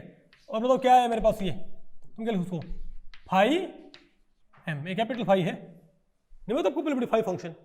तो मेरे पास तीनों इक्वेशन के सॉल्यूशन मेरे पास कहेंगे तीन फंक्शंस आएंगे ना, तीनों इक्वेशन के सॉल्यूशन से मेरे पास कहेंगे तीन फंक्शंस। आगे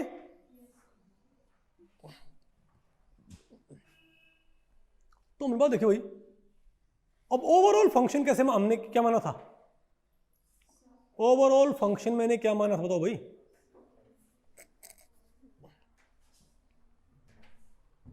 अरे भाई ओवरऑल फंक्शन क्या इन तीनों का क्या था, मल्टीप्लाई था ना, इजंट इट। तो इन तीनों का जब मल्टीप्लाई करो, जब आप इसको, तो जब आप इसको, तो अगर मैं ये कहूं कि साई, बोलो भाई मुझे क्या पता करना हो, psi R theta phi dependent मुझे मालूम करना हो, ये तो मुझे तीनों फंक्शन क्या करने पड़ेंगे, मल्टीप्लाई। तो ओवरऑल फंक्शन क्या आएगा, psi N L R dependent multiplied by psi L M theta dependent psi M phi dependent.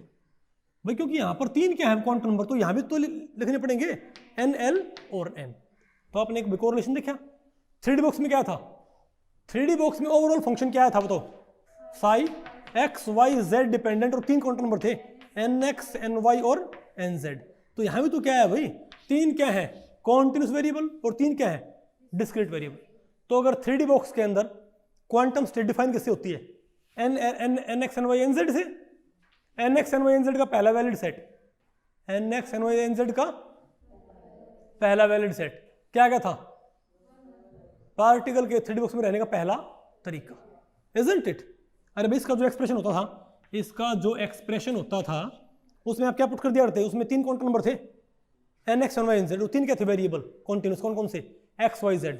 तो N x N Y N Z का पहला वैलिड सेट, पार्टिकल के 3D बॉक्स में रहने का पहला तरीका, N x N Y N Z का दूसरा वैलिड सेट, ताकि वो क्या रहे वेव लाइक, दूसरा रहने का तरीका, नहीं बात आपको पहले पड़ी। तो सिमिलरली भाई यहां पर आपने क्या करना भाई, एन एल एम का पहला वैलिड सेट क्या जाएगा आपके पास, इलेक्ट्रॉन के न्यूक्लियस के अराउंड रहने का पहला तरीका, दूसरा वैलिड सेट। अब मैं आपको बताऊं भाई, ये इन quantum number in discrete variable से, जैसे आप वहां बताओ भाई, क्या 3D बॉक्स के अंदर साई 100 अलाउड था क्या 3D बॉक्स के अंदर साई 100 अलाउड था क्या, नहीं, क्योंकि वहां पर ओवरऑल फंक्शन तीन साइन फंक्शन है, क्या था, मल्टीप्लाई। बोलो भाई ओवरऑल फंक्शन मल्टीप्लाई था, तो N x N Y N Z एक भी जीरो पुट करते क्या हो जाएगा, पूरा फंक्शन कोलैप्स हो जाया करता भाई। तो वहां पर भाई ये 100 अलाउड नहीं था ना, वहां पर क्या था 111 अलाउड था, वहां पर 100 अलाउड नहीं था, क्योंकि 100 पुट करने पर 3D बॉक्स में फंक्शन वेव लाइक नहीं रहता। बोलो भाई, लेकिन वहां पर 111 क्या था अलाउड, क्योंकि वहां पर इसके एक्सप्रेशन में 111 पुट करने पर फंक्शन क्या रहता वेव लाइक। तो इसमें पता क्या होगा, इसमें एन एल एम की वैल्यू 100 पुट करने पर क्या रहता है, ये वेव लाइक, इसका अलग एक्सप्रेशन होता भाई। ये 100 पुट करने पर क्या रहेगा वेव लाइक, ये 111 पुट करने पर क्या हो जाएगा, वेव लाइक प्रॉपर्टी खो देगा।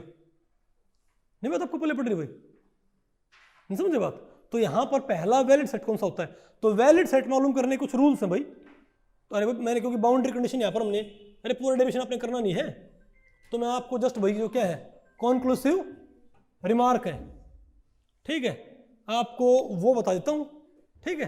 बताओ क्या है ये, बताओ क्या है ये। तो ये है कि ये जो फंक्शन है ना, पता है ये वैलिड कब रहेगा, जब तक n की वैल्यू क्या रहती पता है, 1 2 3 4 5 ऐसे रखोगे आप, तब तक ये फंक्शन क्या रहेगा वेव लाइक, यानी कि single valued continuous and finite. दूसरा आपको हो गया फिर n के अलावा हमको तो l तो बताना पड़ेगा हमको भाई। तो l के ऊपर कंडीशन ये है, जब तक आप l की वैल्यू n-1 पुट करते रहोगे, n-1 से लेके n-1 n-1 n-2 और 0 तक पहुंच जाओ। अगर आप l की वैल्यू इस रूल से यूज करते हो तब भी फंक्शन क्या रहता है वेव लाइक, और m की वैल्यू आप क्या यूज करते हो -L2 + L, आप समझे बात? तो देखो भाई क्वांटम नंबर भी आ गया मेरे पास, क्या गया क्वांटम नंबर्स। एक बार सिविल सर्विसेज में क्वेश्चन आया हुआ है, which of the following quantum number is not obtained as solution of Schrodinger wave equation. कौन सा होता है? एस, क्योंकि एन एल एम तीनों ही कहां से आते हैं? बाउंड्री कंडीशन से। जब आप क्या सॉल्व करते हो? Hydrogen atom. बात आपको पहले पड़ रही है? तो एन की वैल्यू बताओ क्या है? मतलब ये फंक्शन, इस फंक्शन में तीन तो क्या है? Continuous variable R theta phi, तीन यहां पर क्या है? Discrete variable N L M. अब क्या करो? एन एल एम का पहला वैलिड सेट, इलेक्ट्रॉन के न्यूक्लियस के अराउंड रहने का पहला तरीका। बोलो भाई। एन एल एम का दूसरा वैलिड सेट, इलेक्ट्रॉन के न्यूक्लियस के अराउंड रहने का दूसरा तरीका। समझ गए बात? लेकिन आप ये पुट क्या करोगे? आप ये बताओ भाई, बताओ भाई, आप ये पुट क्या करोगे? बताओ। अरे भाई तो एन की वैल्यू कौन सी अलाउड है? ये वाली। एल की और एम की कौन सी है? ये वाली। समझ गए बात? अगर मैं एन एल एम, जैसे वहां पर N x N Y N Z क्या था? 1 1 1 अलाउड था ना 3D बॉक्स में। अगर मैं यहां पर एन एल एम क्या यूज कर लूं? 1 1 1, एन बी 1 एल बी 1 और एन बी एम बी 1, तो ये फंक्शन जो होगा ना, ये क्या नहीं रहेगा? या तो सिंगल वैल्यूड, या कॉन्टिन्यूस, या फाइनाइट, या ये अपनी एक इनमें से या दो या तीनों प्रॉपर्टी खो देगा। यानी क्या नहीं रहेगा? Wave like. और अगर ये वेव लाइक नहीं रहा तो ये वेव लाइक भी बिल्कुल रिप्रेजेंट भी नहीं कर सकता भाई। समझ गए बात? इसीलिए क्या मानना पड़ेगा आपको? कुछ बात आपको पहले पड़ रही भाई? आ गया ना आपको समझ में? अच्छा एक बात और, तो मैंने तीनों को मल्टीप्लाई कर दिया, तो इसको बोलते हैं रेडियल पार्ट। इसे क्या बोलते हैं भाई? तो ओवरऑल फंक्शन से, ओवरऑल फंक्शन जो ये वाला, उसे हम क्या बोलेंगे? Radial part. तो जब आप रेडियल पार्ट का ग्राफ प्लॉट करोगे, तो अगर रेडियल पार्ट अपना साइन चेंज कर लेता है तो उसे हम क्या बोलेंगे? Radial node. क्या बोलेंगे? लेकिन क्योंकि भाई थीटा पार्ट, थीटा फंक्शन और फाई फंक्शन, थीटा फंक्शन और फाई है तो दोनों एंगल ही। थीटा फंक्शन किस पर डिपेंड करता है? एंगल पे, थीटा एंगल पे। फाई फंक्शन किसके पर डिपेंड करता है? एंगल पे, फाई एंगल पे। तो भाई क्यों ना मैं इन दोनों को कोलेक्टिवली क्या बोल दूं? Angular function. बात आपको पहले पड़ी? तो ओवरऑल फंक्शन प्लॉट करते हुए ये नहीं करते कि क्या करें हम? बोलो भाई। पूरा फंक्शन एक साथ प्लॉट नहीं करेंगे आगे। आप जब आगे पढ़ोगे, पहले क्या प्लॉट कर लेते हैं? रेडियल फंक्शन, उसके बाद थीटा फंक्शन और फाई फंक्शन को इंडिविजुअली प्लॉट नहीं करते, इनकी मल्टीप्लाई को प्लॉट करते। इन दोनों फंक्शंस को पहले क्या कर लेते हैं? उसमें मल्टीप्लाई। और इनकी मल्टीप्लाई क्या बोलते हैं? एंगुलर वेव फंक्शन या स्फेरिकल हार्मोनिक्स। क्या बोलते हैं? Spherical harmonics. तो जब रेडियल वेव फंक्शन 0 से पास करे, साइन चेंज करे, तो क्या बोलते हैं उसको? Radial node. और जब एंगुलर वेव फंक्शन या स्फेरिकल हार्मोनिक्स क्या करे? बोलो भाई। 0 से पास करे या साइन चेंज करे तो क्या बोलेंगे उसको? Angular node. बात आपको पहले पड़ रही है? ओके। अब भाई आप कहोगे अब हमको पता तो नहीं इनके जनरल सॉल्यूशन क्या है, तो भाई मैं आपको पहले क्या पढ़ाऊंगा कि फाई एम के का सॉल्यूशन क्या है। मैं आप ये नहीं कहोगे कि हमको ये वैल्यू मालूम होनी चाहिए भाई, हमने यहां पर रखना क्या है? अरे भाई आपको फाई डिपेंडेंट फंक्शन आपको मालूम होना चाहिए पहले तो। जैसे वहां पर आपको भाई 3D बॉक्स में z डिपेंडेंट फंक्शन आपको मालूम था, √2/c साइन n पाई nz पाई z/c। याद आ कुछ? तो भाई यहां पर इसकी वैल्यू क्या होती है? अब हम ये लिखते हैं एक बारी, ठीक है? ओके। तो इसका भाई पहले हम देखते हैं, ये बताओ क्या है? अरे भाई एक इनके सॉल्यूशन है, तो पहले हम देखते हैं द सॉल्यूशन ऑफ, अरे बोलो भाई, सॉल्यूशन ऑफ फाई इक्वेशन। तो भाई ये हमारी फाई वेरिएबल वाली इक्वेशन, ये क्या हमारी फाई वेरिएबल वाली इक्वेशन है। इसको मैंने सॉल्व, इसका भाई इसका सॉल्यूशन देखा फ्री बात, समझे बात? ये सॉल्यूशन, इसका बाउंड्री कंडीशन लग गई, नॉर्मलाइजेशन कांस्टेंट आ गया। ये बताओ फाइनली सॉल्यूशन क्या है मेरे पास? मेरे पास फाइनली फाई इक्वेशन का सॉल्यूशन क्या आया है? बताओ।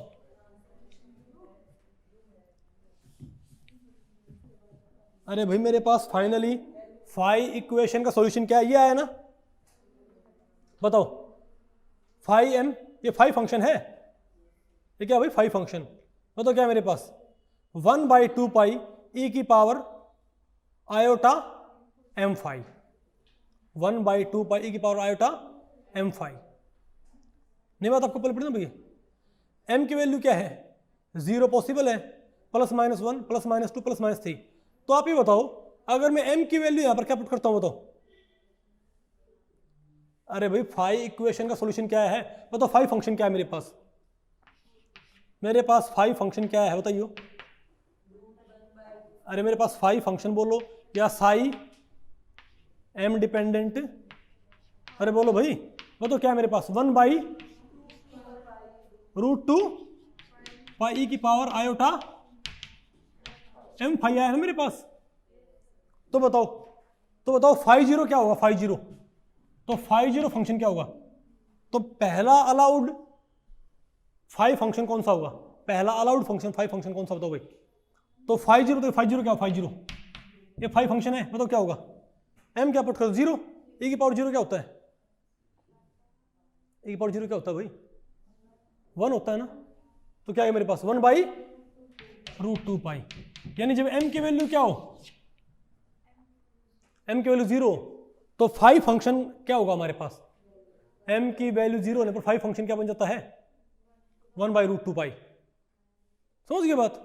और m की वैल्यू +1 पुट करने पर क्या आ जाएगा, e की पावर प्लस आयोटा फाई। अरे भाई m की वैल्यू +1 पुट करियो, 1 पुट कर दो यहां पर, e की पावर और -1 पुट करने पर माइनस आयोटा फाई, और 2 पुट करियो e की पावर +2 आयोटा फाई। अरे 1/√2 पाई सामने रखियो, नहीं बात आपको पहले पड़ेगा। तो भैया आप तो क्या आप से बोल दे, तो क्या आप से बोल दे, इसको बोलते हैं कॉम्प्लेक्स फॉर्म, क्या बोलते हैं इसकी भाई कॉम्प्लेक्स फॉर्म बोलते हैं। तो क्या आपको ये बोल दे कि m बराबर है +3 के लिए, m बराबर +3 के लिए ये बताओ फाई फंक्शन क्या होगा। m बराबर +3 पुट करें फाई फंक्शन क्या बनेगा, बोलो भाई क्या है हमारे पास। अरे फाई +3 क्या बनेगा भाई मेरे पास 1/√2 पाई, आ गया ना आपको समझ भैया। तो मेरे ख्याल से भाई ये तो आप आसानी से आप इसको याद कर सकते हो, ये वाला पोर्शन क्या आप इसको आसानी से याद नहीं कर सकते क्या भैया, आपको यूज करना पड़ेगा आगे, ठीक है बात। 1/√2 पाई एक बार iota M phi, simple. m की वैल्यू 0 पुट करो 1 2 3 4 5, तो क्या मेरे पास ये टेबल नहीं आ जाएगी भाई, कौन सी टेबल, ये वाली टेबल देखो। अरे बोलो भाई बताओ क्या आ गया। अच्छा पहले मैंने क्या लिखी हुई है, याद रखो जो क्वेश्चन आपके पास आई है, जो फंक्शन आपके पास आया वो किसमें आया है कॉम्प्लेक्स फॉर्म में, तो रियल फॉर्म में से कन्वर्ट कर सकते हैं भाई। फिलहाल ये मेरी बुक के अंदर दिया हुआ कैसे कन्वर्ट करते हैं, फिलहाल आप इसको याद कर लियो क्योंकि ईजी बहुत है। साइलेंस भाई बातें नहीं। तो बताओ भाई ये क्या है मेरे पास, तो कॉम्प्लेक्स फॉर्म तो बाहर लिखी हुई है और बाद में क्या लिखी हुई बताओ भाई रियल फॉर्म। तो बताओ फाई जीरो क्या होगा 1/√2 पाई, और इसकी रियल फॉर्म भी क्या होगी √2 पाई। अब ये बताओ कॉम्प्लेक्स फॉर्म क्या आएगी +1 के साथ 1/√2 पाई ई की पावर आयोटा फाई, बोलो भाई। और रियल फॉर्म पता क्या आ जाएगी कॉस फाई। मैं सिंपल बात ये है मैं आपको बताऊं भाई, अगर प्लस का होगा ना तो कॉस फाई आएगा रियल फॉर्म में, और माइनस की पावर हो ना तो साइन फाई। नहीं बात आपको पहले पड़ी, प्लस के साथ कॉस फाई, माइनस के साथ वही साइन फाई। तो बताओ ये क्या आ जाएगा, तो ई की 1/√2 पाई ई की power minus iota M phi क्या हो जाएगा 1/√2 पाई, बोलो भाई 1/√2 पाई आ जाएगा ये साइन फाई। और देखियो ई की पावर +2 फाई ना, अरे प्लस का माइनस का है तो क्या हो जाएगा cos 2 फाई, और माइनस आयोटा 2 फाई हो तो साइन 2 फाई, आयोटा 3 फाई हो तो cos 3 phi, minus iota 3 phi हो तो अरे बोलो भाई साइन 3 फाई। नहीं बात आपको पहले पड़ी गया। तो मेरे ख्याल से आप भाई जनरल सॉल्यूशन आसानी से आप रियल फॉर्म या कॉम्प्लेक्स फॉर्म बहुत इजीली लिख सकते हो, इजंट इट। अच्छा बताओ मैं m की वैल्यू 5 बोल दूं, क्या बोल दूं m की वैल्यू, मैं ये कहूं कि 1/√2 मैं कहूँ कि 5 फंक्शन ये है, मैं कहूँ 5 फंक्शन ये है 1/√2 पाई, ये है ना, e की पावर -i/5 ये हो तो भाई तो उसकी रियल फॉर्म क्या होगी 1/√π, समझ गया, माइनस का है ना तो क्या आएगा साइन माइनस साइन, और भाई आप आसानी से क्या लिख सकते हो, अरे इनके फंक्शंस, ठीक है 1/√π साइन 5 हो जाएगा। तो भैया आपको क्या 5 क्वेश्चन के आपको सोल्यूशन दोगे, कैसे लिखते हैं, ठीक है। अब आप देखो भाई फिर क्या है सॉल्यूशन ऑफ थीटा इक्वेशन, तो भाई यहां पर फिर आप देखोगे हमने दे रखा है ये पूरा डेरिवेशन किसका है, सॉल्यूशन ऑफ, देखो मैं आपको बताऊं भाई डेरिवेशन जो करना होता है मैं वो डेरिवेशन यहाँ पर भाई करवाऊंगा, लेकिन जो मुझे लगता है भाई ये फायदे का नहीं भाई, ठीक है, तो सिर्फ रेफरेंस के लिए मैंने इसके अंदर ऐड कर रखा है, ठीक है बात, आप चाहो भाई कि भाई इसमें क्या है, ओके। तो आप ये बताओ लास्ट में ये बताओ हमारे पास, अच्छा ये बताओ क्या गया हमारे पास, जैसे हमारे पास इसकी वैल्यू क्या आई थी मेरे पास 5 फंक्शन, मेरे पास क्या था 5 फंक्शन बताइए 1/√2 पाई e की पावर सॉरी i/5 आया था ना, अरे ये नहीं, अरे जनरल फॉर्म क्या आई थी मेरे पास भाई जनरल फॉर्म क्या आई थी बताइए 5 फंक्शन की, अरे भाई 5 फंक्शन की मेरे पास जनरल फॉर्म क्या आई थी साई फाई डिपेंडेंट m क्या था 1/√π 2 सॉरी, और क्या था e की पावर i/5 था ना ये, तो ये क्या था, इसमें m की वैल्यू पुट करते जाओ और 5 फंक्शन तैयार करते जाओ, इजंट इट।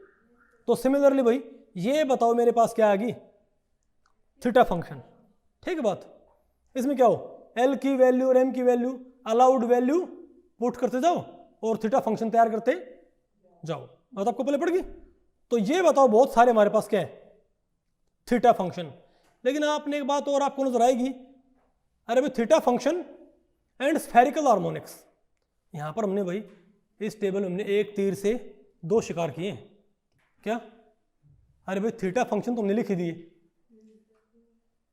अरे भाई हमारे पास क्या है, हमारे पास एक टेबल किसकी है अभी तक 5 फंक्शन की, एक हमारे पास क्या ही है, एक हमारे पास क्या चुके हैं थीटा फंक्शंस, तो मैंने थीटा फंक्शन की टेबल में क्या ऐड कर दिए स्फेरिकल हार्मोनिक्स का भी डेटा, क्यों, आप बताओ पहले, आप बताओ पहला 5 फंक्शन क्या आया था बताओ,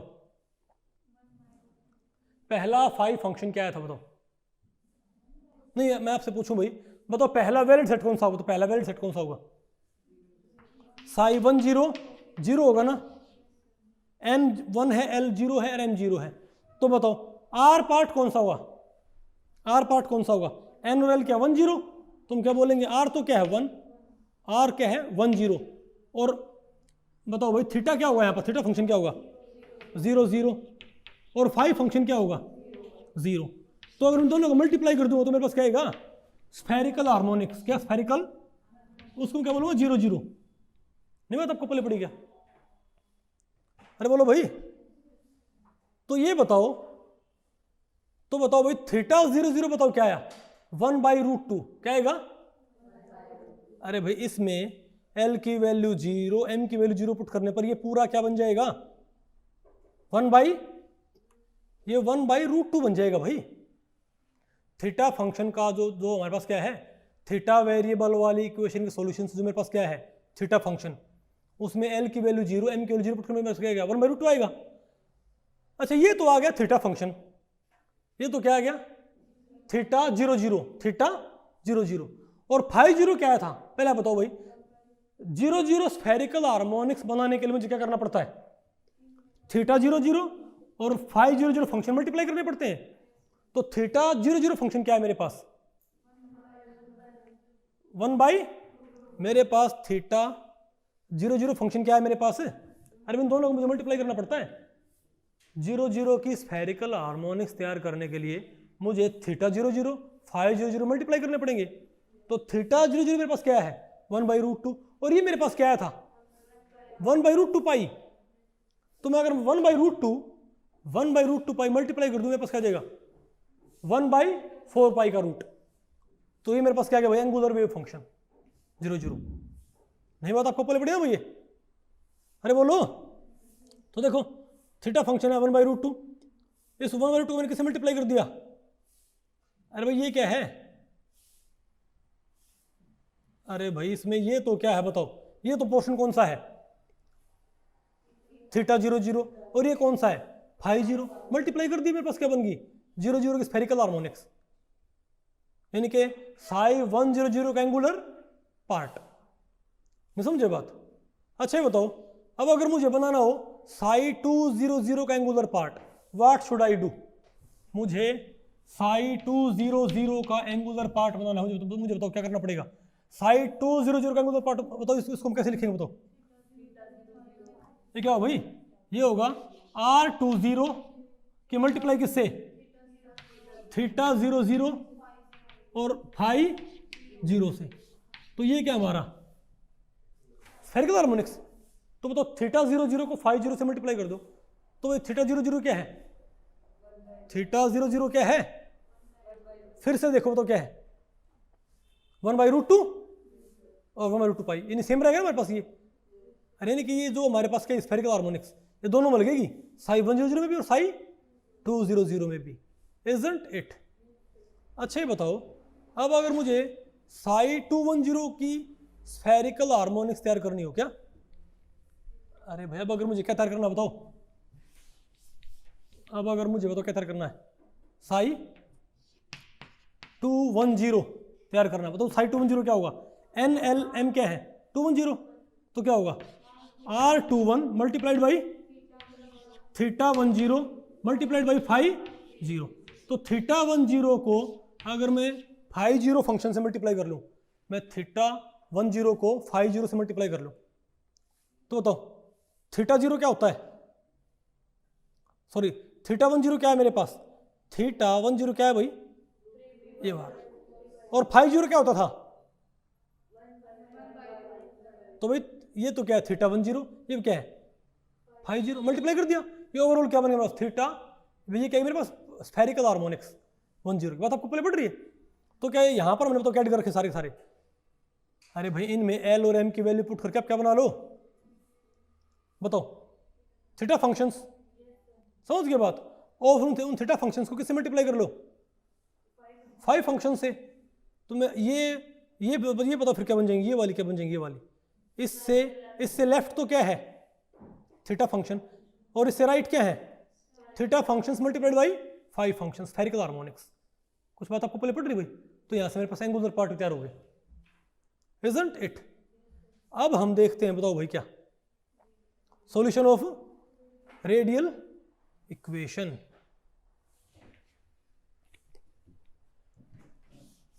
देखो फाइव फंक्शन तो भाई याद करना इजी था बिल्कुल, है ना, मैं आपको सलाह ये दूंगा भाई कि आप फाइव फंक्शन तो आप आराम से लिख सकते हो ना बिना डेरिव किए, आपको थीटा फंक्शन याद करने में आपको दिक्कत है, मैं कहूँगा आप थीटा फंक्शन याद ना करो, आप एंगुलर पार्ट याद कर लो, क्या यानी कि theta function multiplied by five function, बात आपको पहले पड़ गई, वो याद कर लियो आप, मतलब वो भी 4-5 मुश्किल से, ठीक है, क्योंकि आर फंक्शन आपको याद करने की जरूरत नहीं पड़ेगी, आर फंक्शन आपको याद करने की जरूरत नहीं पड़ेगी, और क्यों नहीं पड़ेगी आपको हम बताएंगे अभी।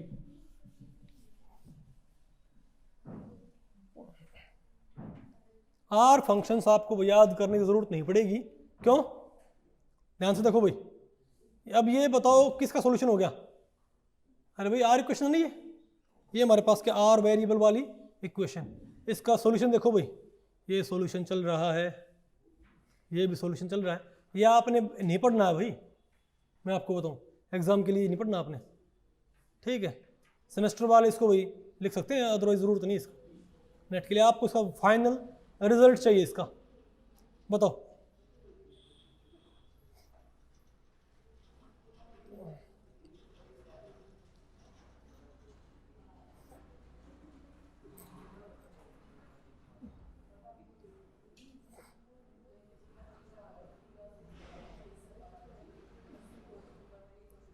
ये बताओ अरे भाई ये हमारे पास बताओ ये टेबल क्यों हुआ हमारे पास किसकी आएगी बताओ, रेडियल वेव फंक्शन की। देखो ये आया वो रेडियल पार्ट, डरो इससे। ये क्या है भाई, कुछ बात आपको पहले पड़ रही है?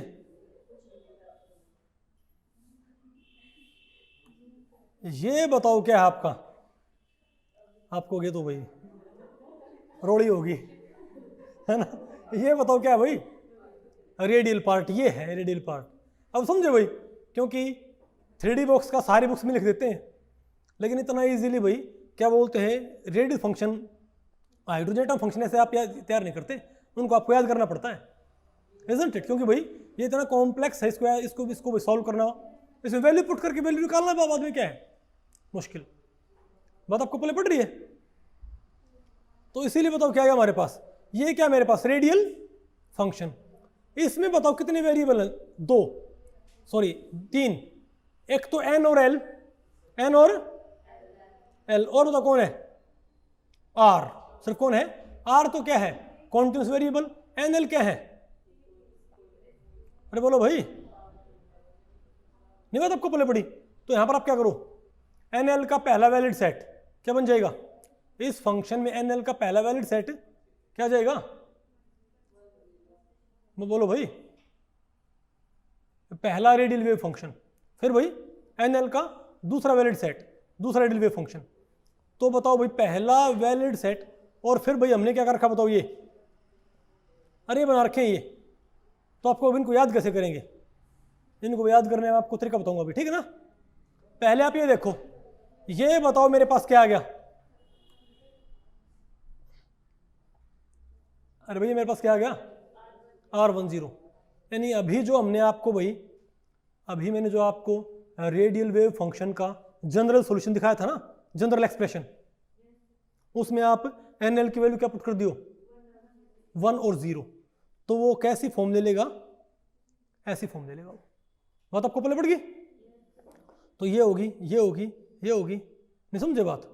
अच्छा आपको इनको हम याद कैसे करें भाई, तो थोड़ा कॉम्प्लेक्स याद करना, तो इसको आप ऐसे याद कर सकते हो भाई, आप ये बताओ ये कांस्टेंट नहीं है क्या, 2 इंटू दिस, ये क्या भाई कांस्टेंट है ना कि नहीं है? तो ये कांस्टेंट है, तो आप क्या मान लो बताओ भाई, ये R10 है, इसको आप मान लो α1, क्या मान लो इसको आप, हाइड्रोजन एटम के लिए Z क्या हो जाएगा 1।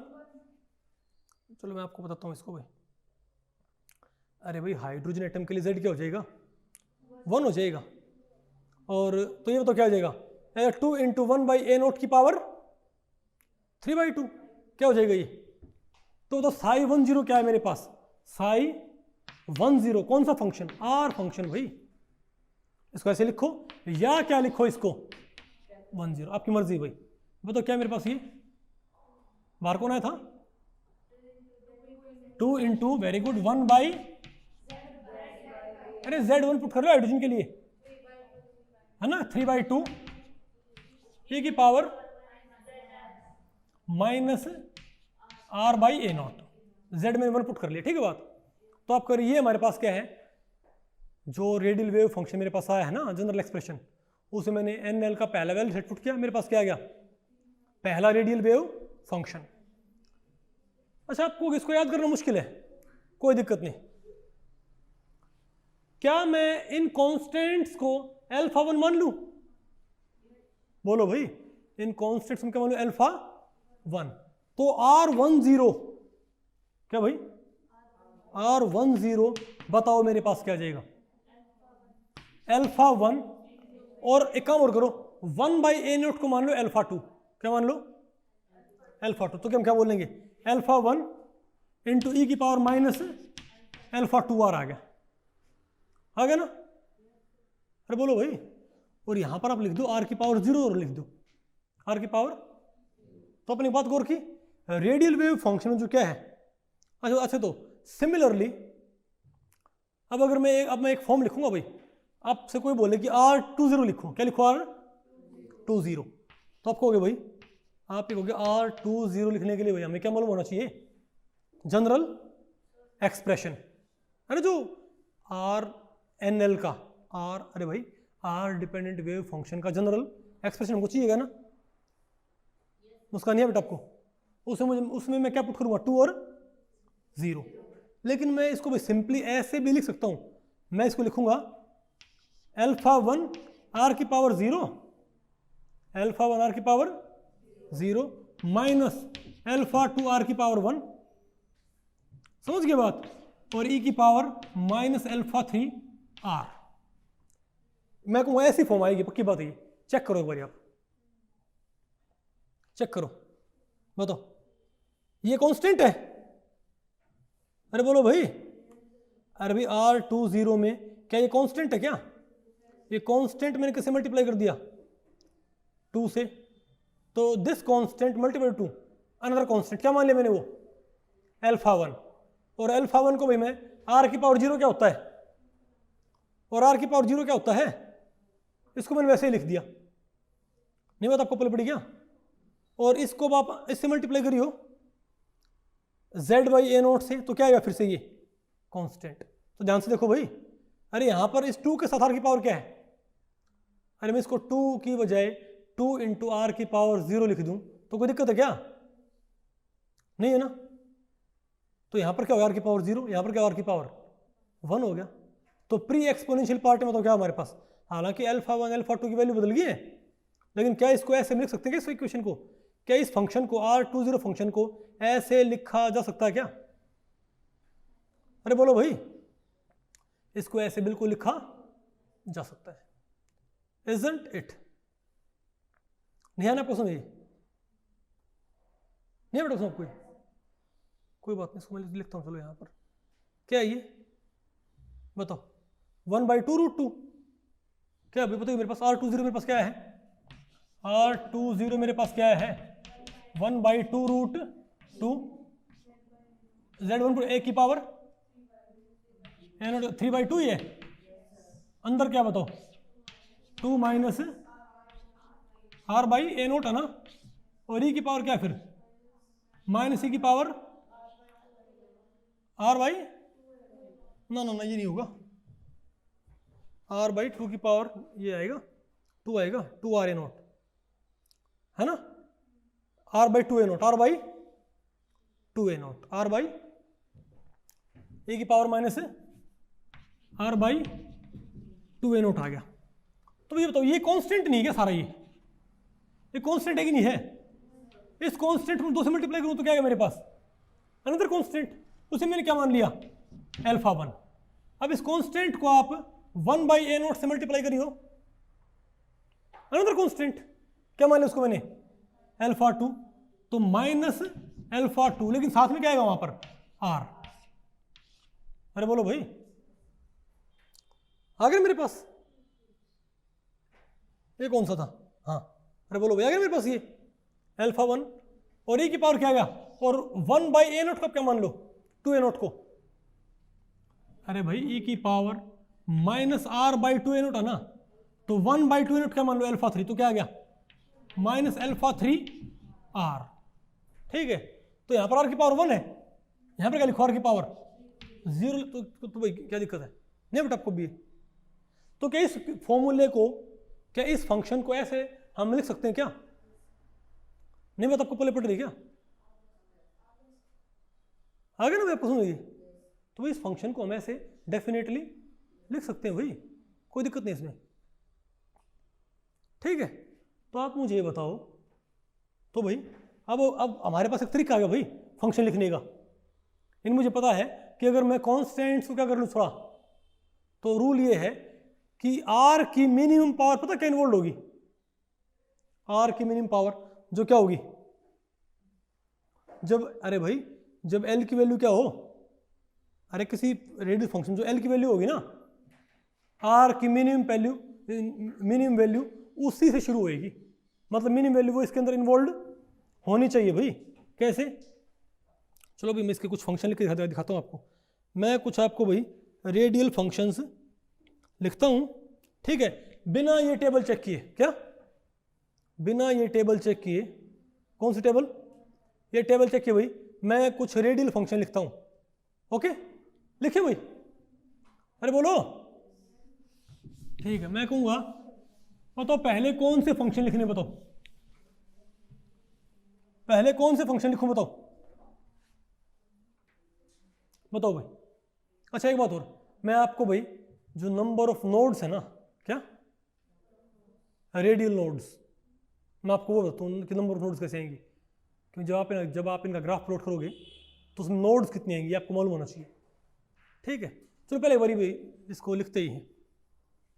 ठीक है, चलो पहले हम लिखते हैं R10। R10 मतलब कौन सा है, पहला रेडियल वेव फंक्शन है ना, ये आएगा α1 r⁻0 बस e⁻−α2r, दैट्स इट। α1 α2 कांस्टेंट दो, ठीक है ना बात। R20 पता क्या आएगा, यहाँ पे r की पावर क्या इन्वॉल्व, 0, लेकिन यहाँ पर दो टर्म्स आएंगी भाई, क्या आएंगी, तो क्या आएगा α1 r⁻0 minus α2 r⁻1 minus α2 r⁻1, क्योंकि भाई जो हमारे पास क्या आएंगे, हमारे पास जब L0 होगा ना तो जो n की वैल्यू होगी उतनी ही टर्म्स भी आएंगी, क्या नहीं बात आपको पहले पड़ी। अब बताओ इससे क्या पता लग गया कि r की मिनिमम वैल्यू क्या होगी 0, और इससे क्या पता लग गया कि एक टर्म आएगी, एक टर्म प्री एक्सपोनेंशियल पार्ट गई भाई, एक टर्म आएगी, समझ गए बात भाई। बताओ क्या है मेरे पास, ये e⁻−α3r। अब बताओ R30 लिख के दिखाओ, बताओ क्या आएगा, α1 r⁻0 माइनस α2r प्लस α3, और एक एक पावर इसकी भाई, एक एक पावर इसकी बढ़ाते जाइए भाई, पावर इसकी एक एक नहीं बात आपको पहले पड़ी। ये बताओ क्या है मेरे पास, e⁻−α4r। अब बताओ R40 लिख के दिखाओ, R40 लिख के दिखाओ, बताओ क्या आएगा, α1 r⁻0 minus α2 r⁻1 plus α3 r⁻2 minus α4 r⁻3, isn't it? बोलो भाई, तो क्या e⁻−α5r, बताओ, है ना। और हमको पता ये कौन सा होता है, जब आप आगे पढ़ोगे कौन सा, 1s 2s, बोलो भाई, sorry 1s 2s 3s 4s, तो क्या आपको 1s 2s 3s 4s के रेडियल पार्ट्स आपको लिखने नहीं आएगी क्या भाई, बिना इक्वेशन याद किए, isn't it? बिना फंक्शन याद किए, नहीं बात आपको पहले पढ़ी ना। अब तो आ गया होगा सागर का बेटा। ओके, अब आप मुझे बताओ, अब आप मुझे बताओ भाई, अब आप मुझे बताओ कि बात नहीं भाई, अब आप मुझे बताओ अगर मैं L की वैल्यू नहीं, अब अगर मैं L की वैल्यू 1 हम 1 यूज करना शुरू कर दें तो कौन सा आएगा, बोलो भाई, ψ10 था ना, बोलो भाई अब बता क्या करो, ψ21, क्या ψ21 के लिए आप क्या करो, अरे 2p 3p 4p, isn't it? अरे 1 1 तो होगा नहीं भाई, अब L1 यूज करना शुरू करो तो क्या आएगा मेरे पास, तो मैं क्या लिखूंगा R21, पहला कौन सा 1 1 तो होगा नहीं भाई, L1 यूज कर लो, ठीक है बात।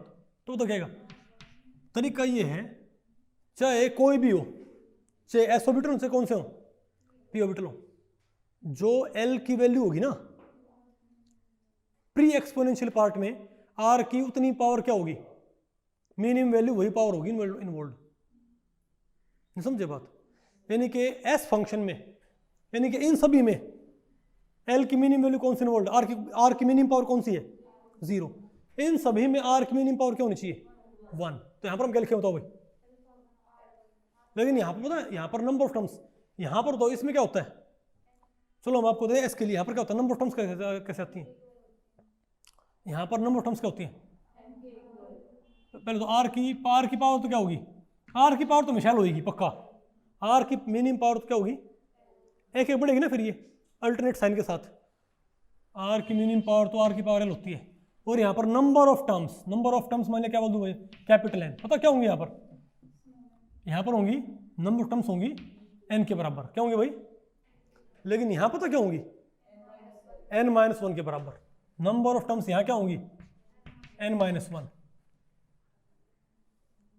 समझ गए बात? तो क्या है हमारे पास यहाँ पर, इसके लिए क्या आएगा, तुम क्या बोलेंगे, 2 है तो एक टर्म आएगी यहाँ पर, तो आपने क्या करना बताओ, α1 r की पावर 1 e की पावर माइनस α2 r। समझ गए बात? अरे बोलो भाई।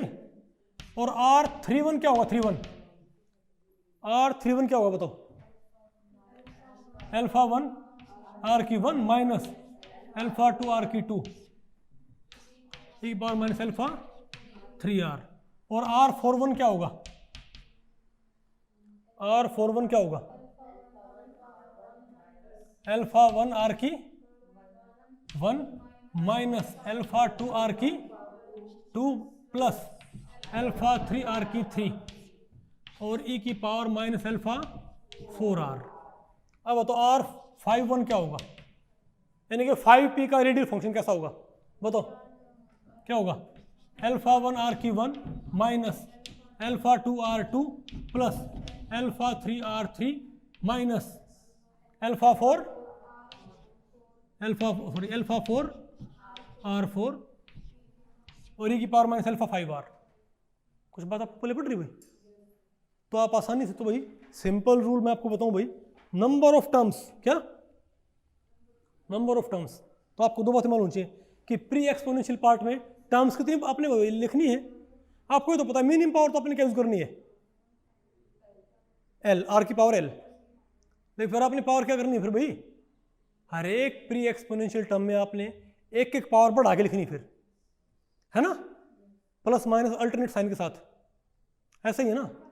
लेकिन नंबर ऑफ टर्म्स बताओ कितनी आएंगी, नंबर ऑफ टर्म्स मैं आपको बताऊं भाई, देखो आर की मिनिमम पावर क्या होगी, अगर मैं ये कहूं कि n माइनस एल माइनस 1 क्या है, नंबर ऑफ टर्म्स, क्या नहीं n माइनस एल, अगर मैं ये कहूं n माइनस एल क्या है, तो रूल क्या है बताओ, हमारे पास रूल क्या है, हमारे पास रूल बताओ क्या है, प्री एक्सपोनेंशियल पार्ट में बताओ क्या करना है,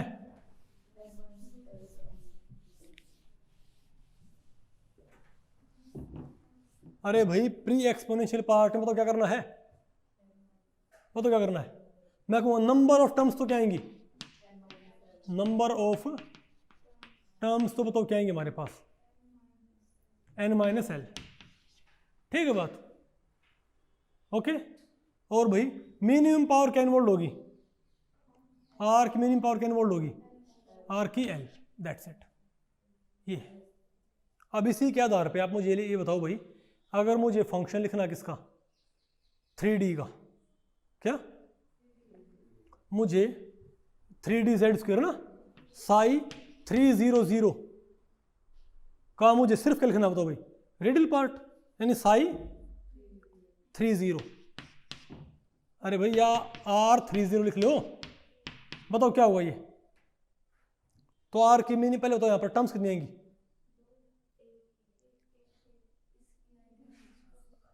अरे नहीं, अरे सॉरी 32, अरे 3D भाई 303 मैंने भाई 3 इसका लिख दिया फंक्शन, 3D जेड स्क्वायर है तो 32 होगा ना हमारे पास, तो साई 320 मतलब साई 32 क्या होगा, सिर्फ रेडियल पार्ट होगा ना भाई, अरे भाई साई 32 लिखो इसका, साई 32 भी कौन सा रेडियल पार्ट, r32 लिखो, तो टर्म्स कितने हैं यहाँ पर, पहले बताओ आर की मिनिमम पावर क्या इन्वॉल्व होगी, तो मैं क्या लिखूंगा, α1 r स्क्वायर से शुरू करो, सिंपल, टर्म्स कितने लिखो, अब एक आध रखी है, वो तो क्या आ गया, माइनस α2r, आसान है कि मुश्किल हुई।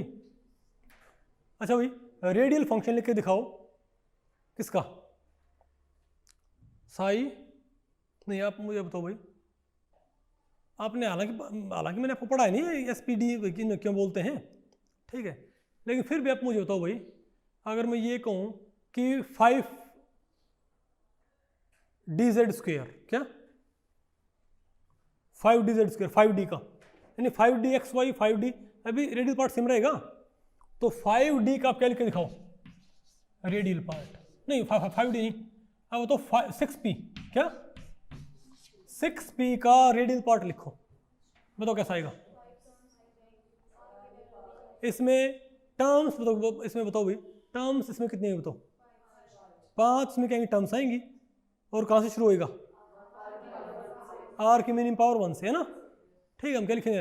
अल्फा 1 आर की पावर 1 माइनस अल्फा 2 आर की पावर 2 प्लस अल्फा 3 आर की पावर, नहीं मैं तुमको बोले पड़ रही क्या? ऐसे भी इसको लिखते जाइए। आसान है कि मुश्किल है? तो मेरे ख्याल से आप आसानी से भाई किसी के भी जो रेडियल वेव फंक्शन आप आसानी से लिख सकते हो, इजंट इट? तो भाई मेरे ख्याल से आ गया ना क्वेश्चन में सारा ये क्या है? Radial wave functions. ओके, देखो ये क्या है? Typical radial wave function. देखो ये सब लोग इसके भाई 1s, अरे क्या है? 1s, isn't it? अरे बोलो भाई। अच्छा ये और बताओ, अगर आपको क्या पता हो, अगर आपको n और l पता है तो आपको नंबर ऑफ टर्म्स पता है ना? तो अगर आपको n और l पता है तो आपको नंबर ऑफ टर्म्स पता है। तो अगर आपको n और नंबर ऑफ टर्म्स पता है तो आपको l पता होना चाहिए। ये फॉर्मूला याद रखो भाई। क्या बोला मैंने? नंबर ऑफ टर्म्स कितनी आएंगी हमेशा? अरे भाई नंबर ऑफ टर्म्स कितनी होती हैं? n minus L pre exponential part में। तो अगर आपको n पता है, l पता है तो क्या जाएगी? Number of terms. और n पता हो तो क्या जाएगा? l। इसके ऊपर क्वेश्चन आते हैं नेट के अंदर भाई, समझ गए बात? और आपको n और n पता है तो l, और ये n और ये l पता है तो कि मेन क्वांटम नंबर कौन सा है। नहीं बात आपको पहले पड़ी क्या? ओके, तो ये सारे लिखे हुए हैं। आसान है कि मुश्किल ये? ठीक है। अच्छा भाई अब आप ये बताओ, अब आप मुझे बताओ टोटल वेव फंक्शन हम क्या मान के चले थे?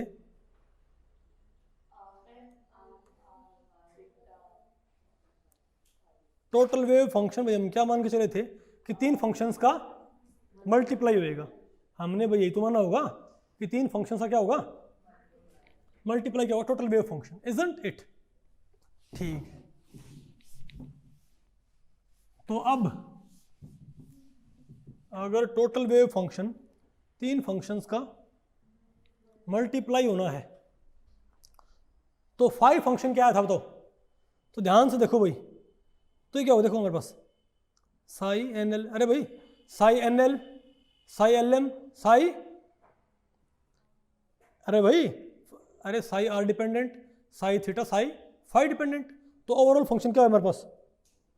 देखो अभी तक आपने क्या किया है? आपने सिर्फ टोटल अपने इंडिविजुअल फंक्शंस के क्या लिखे हैं? एक्सप्रेशन। लेकिन आप टोटल फंक्शन लिखना चाहो, जैसे आपने वहां पर 3D बुक्स में आपने भाई क्या लिखा था? रूट 8/ABC याद करो, sine nx pi x nx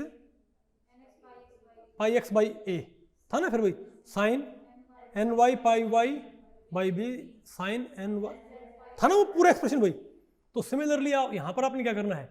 आपने थीटा फंक्शन का जनरल एक्सप्रेशन, फाई फंक्शन का जनरल एक्सप्रेशन, और भाई आर फंक्शन का जनरल, इन तीनों को आप क्या करो?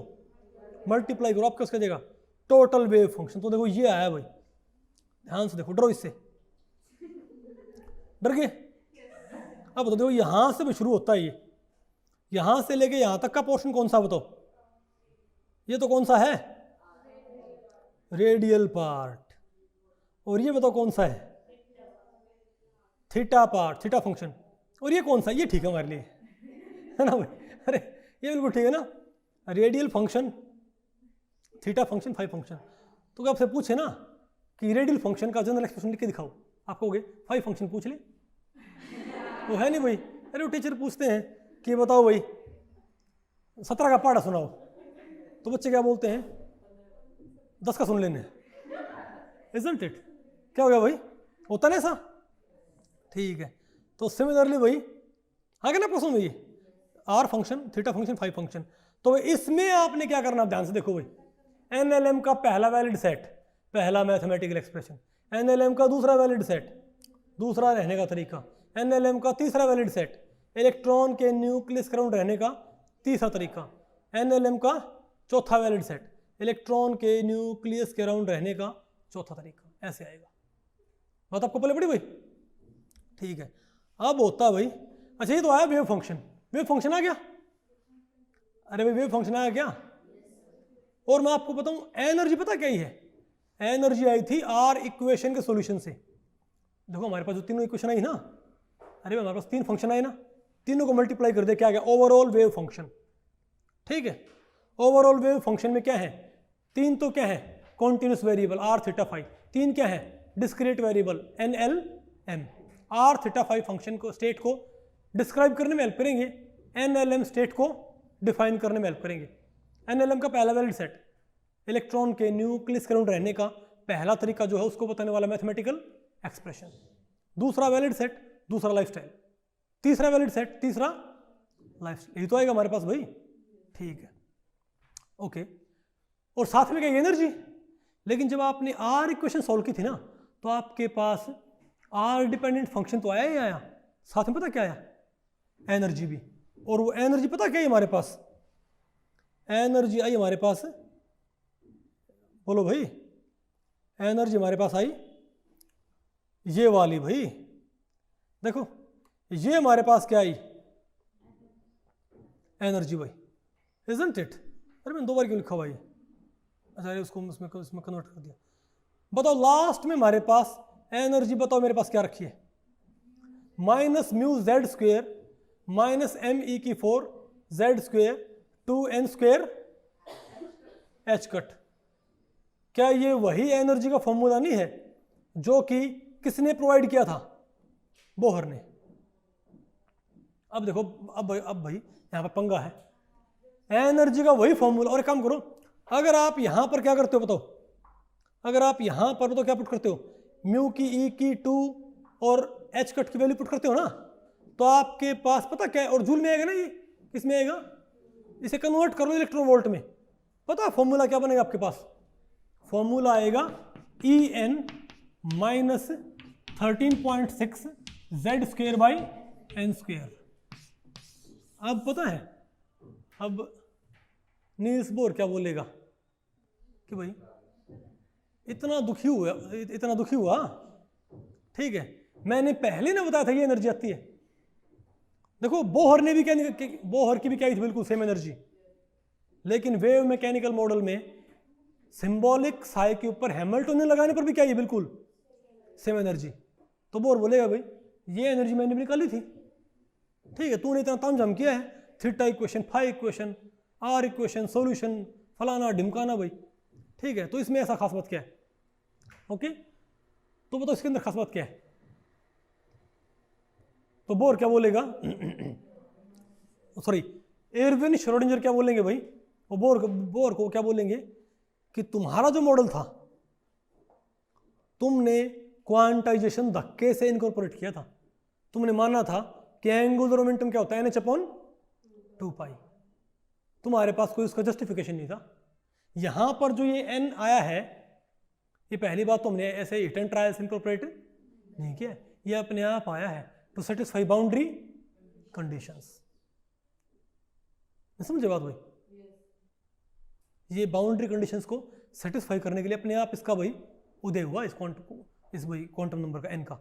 और क्या बोलेगा कि मेरे पास दो क्वांटम नंबर और भी आए हैं, L और M, isn't it? और याद रखो भाई, फिर सोमरफेल्ड क्या कहेगा कि ऐसे ऐसे क्वांटम नंबर मेरे पास भी थे। याद करो n फाई हो गया, तुम्हारे क्वांटम नंबर की वैल्यू शुरू होती थी n के बराबर से, मेरी 1 से कम से शुरू होती है। लेकिन वो नंबर यहां पर आ जाएंगे भाई। सोमरफेल्ड ने n फाई क्या बोला था? एजीमुथल, इसलिए L को भी क्या बोलने लगते हैं? एजीमुथल। वहां भी क्या था? कुछ बात आपको पहले पड़ रही भाई? अरे बिल्कुल वैसे ही, वहां पर M आया था इक्विटोरियल, यहां क्या बोलेंगे इसको? Magnetic quantum number. नहीं बात आपको पहले पड़ी ना? अरे बोलो भाई। तो एरविन श्रोडिंगर क्या बोलेगा कि भाई तुम्हारे मॉडल में n आया था हिट एंड ट्रायल से, मेरे मॉडल में n आया है अपने आप। हमने n को जबरदस्ती इनकॉर्पोरेट नहीं किया है। दूसरी बात, तुम्हारे मॉडल में वेव पार्टिकल ड्यूरिटी कहां थी? तो बोर क्या बोलेगा? अरे मैंने घुमाया तो था इलेक्ट्रॉन को, है ना, अरे ऐसे घुमाया तो था। तो भाई ये चीटिंग, तो भाई एयरमैन श्रोडिंगर क्या बोलेंगे कि भाई तो चीटिंग है, ठीक है। फिर बोलेगा कि तुम्हारे मॉडल में कैसे है वेव पार्टिकल ड्यूलिटी, तुम्हारे मॉडल में इलेक्ट्रॉन एज वेव कैसे बिहेव कर रहा है। तो श्रोडिंगर क्या बोलेगा, ये बोले कि भाई मैंने इलेक्ट्रॉन के रहने के तो क्या बनाए हैं तरीके, वो सारे तरीके जिन मैथमेटिकल एक्सप्रेशन से आए हैं, वो एक्सप्रेशन का ग्राफ कैसा है, सिंगल वैल्यूड, कॉन्टिन्यूस और फाइनाइट, यानी सारे तरीके कैसे हैं, वेव लाइक। बात आपको पहले पढ़ रही हुई। तो यहां पर अपने आप क्या आ गया, वेव पार्टिकल ड्यूलिटी, यहां पर अपने आप क्या आ गया, वेव कैरेक्टर, इजंट इट। अच्छा तो बताओ भाई, तो वेव फंक्शन में आए कितने काउंटर नंबर, बताओ भाई वेव फंक्शन में कितने काउंटर नंबर आए थे, बताओ। ओवरऑल फंक्शन में क्या थे, एन है, एल है और एम कहाँ, ये बैठे हैं। लेकिन एनर्जी में सिर्फ कौन आया, बताओ, एनर्जी में सिर्फ कौन आया है, एन। तो भाई हम ये नहीं बोलते कि एन क्वांटम नंबर क्या बताएगा, एनर्जी। क्यों बताएगा भाई, ये हमको ख्वाब आया था, सपना है भाई कि एन क्या बताएगा, एनर्जी। क्योंकि जब आपने हैमिल्टोनियन लगाया ना हाइड्रोजन एटम के ऊपर, जो आपने हाइड्रोजन एटम के डिफरेंट लाइफ स्टाइल को बताने वाले मैथमेटिकल एक्सप्रेशंस का जो सिंबल था साई, उस पर लगाया हैमिल्टोनियन। तो वेव फंक्शन में तो बेशक क्या है, 3 quantum number N L M, लेकिन एनर्जी में सिर्फ कौन अपीयर हो पाया, एन। इस बिना पे इसने क्या बोला भाई कि एनर्जी सिर्फ कौन बताएगा, कि एनर्जी का ठेका किसने उठा रखा है, एन ने। बात आपको पहले पड़ी भाई। तो ये आगे हमारे पास एनर्जी है भाई, एनर्जी का टेंडर इसने भर रखा है एन क्वांटम नंबर ने, इजंट इट।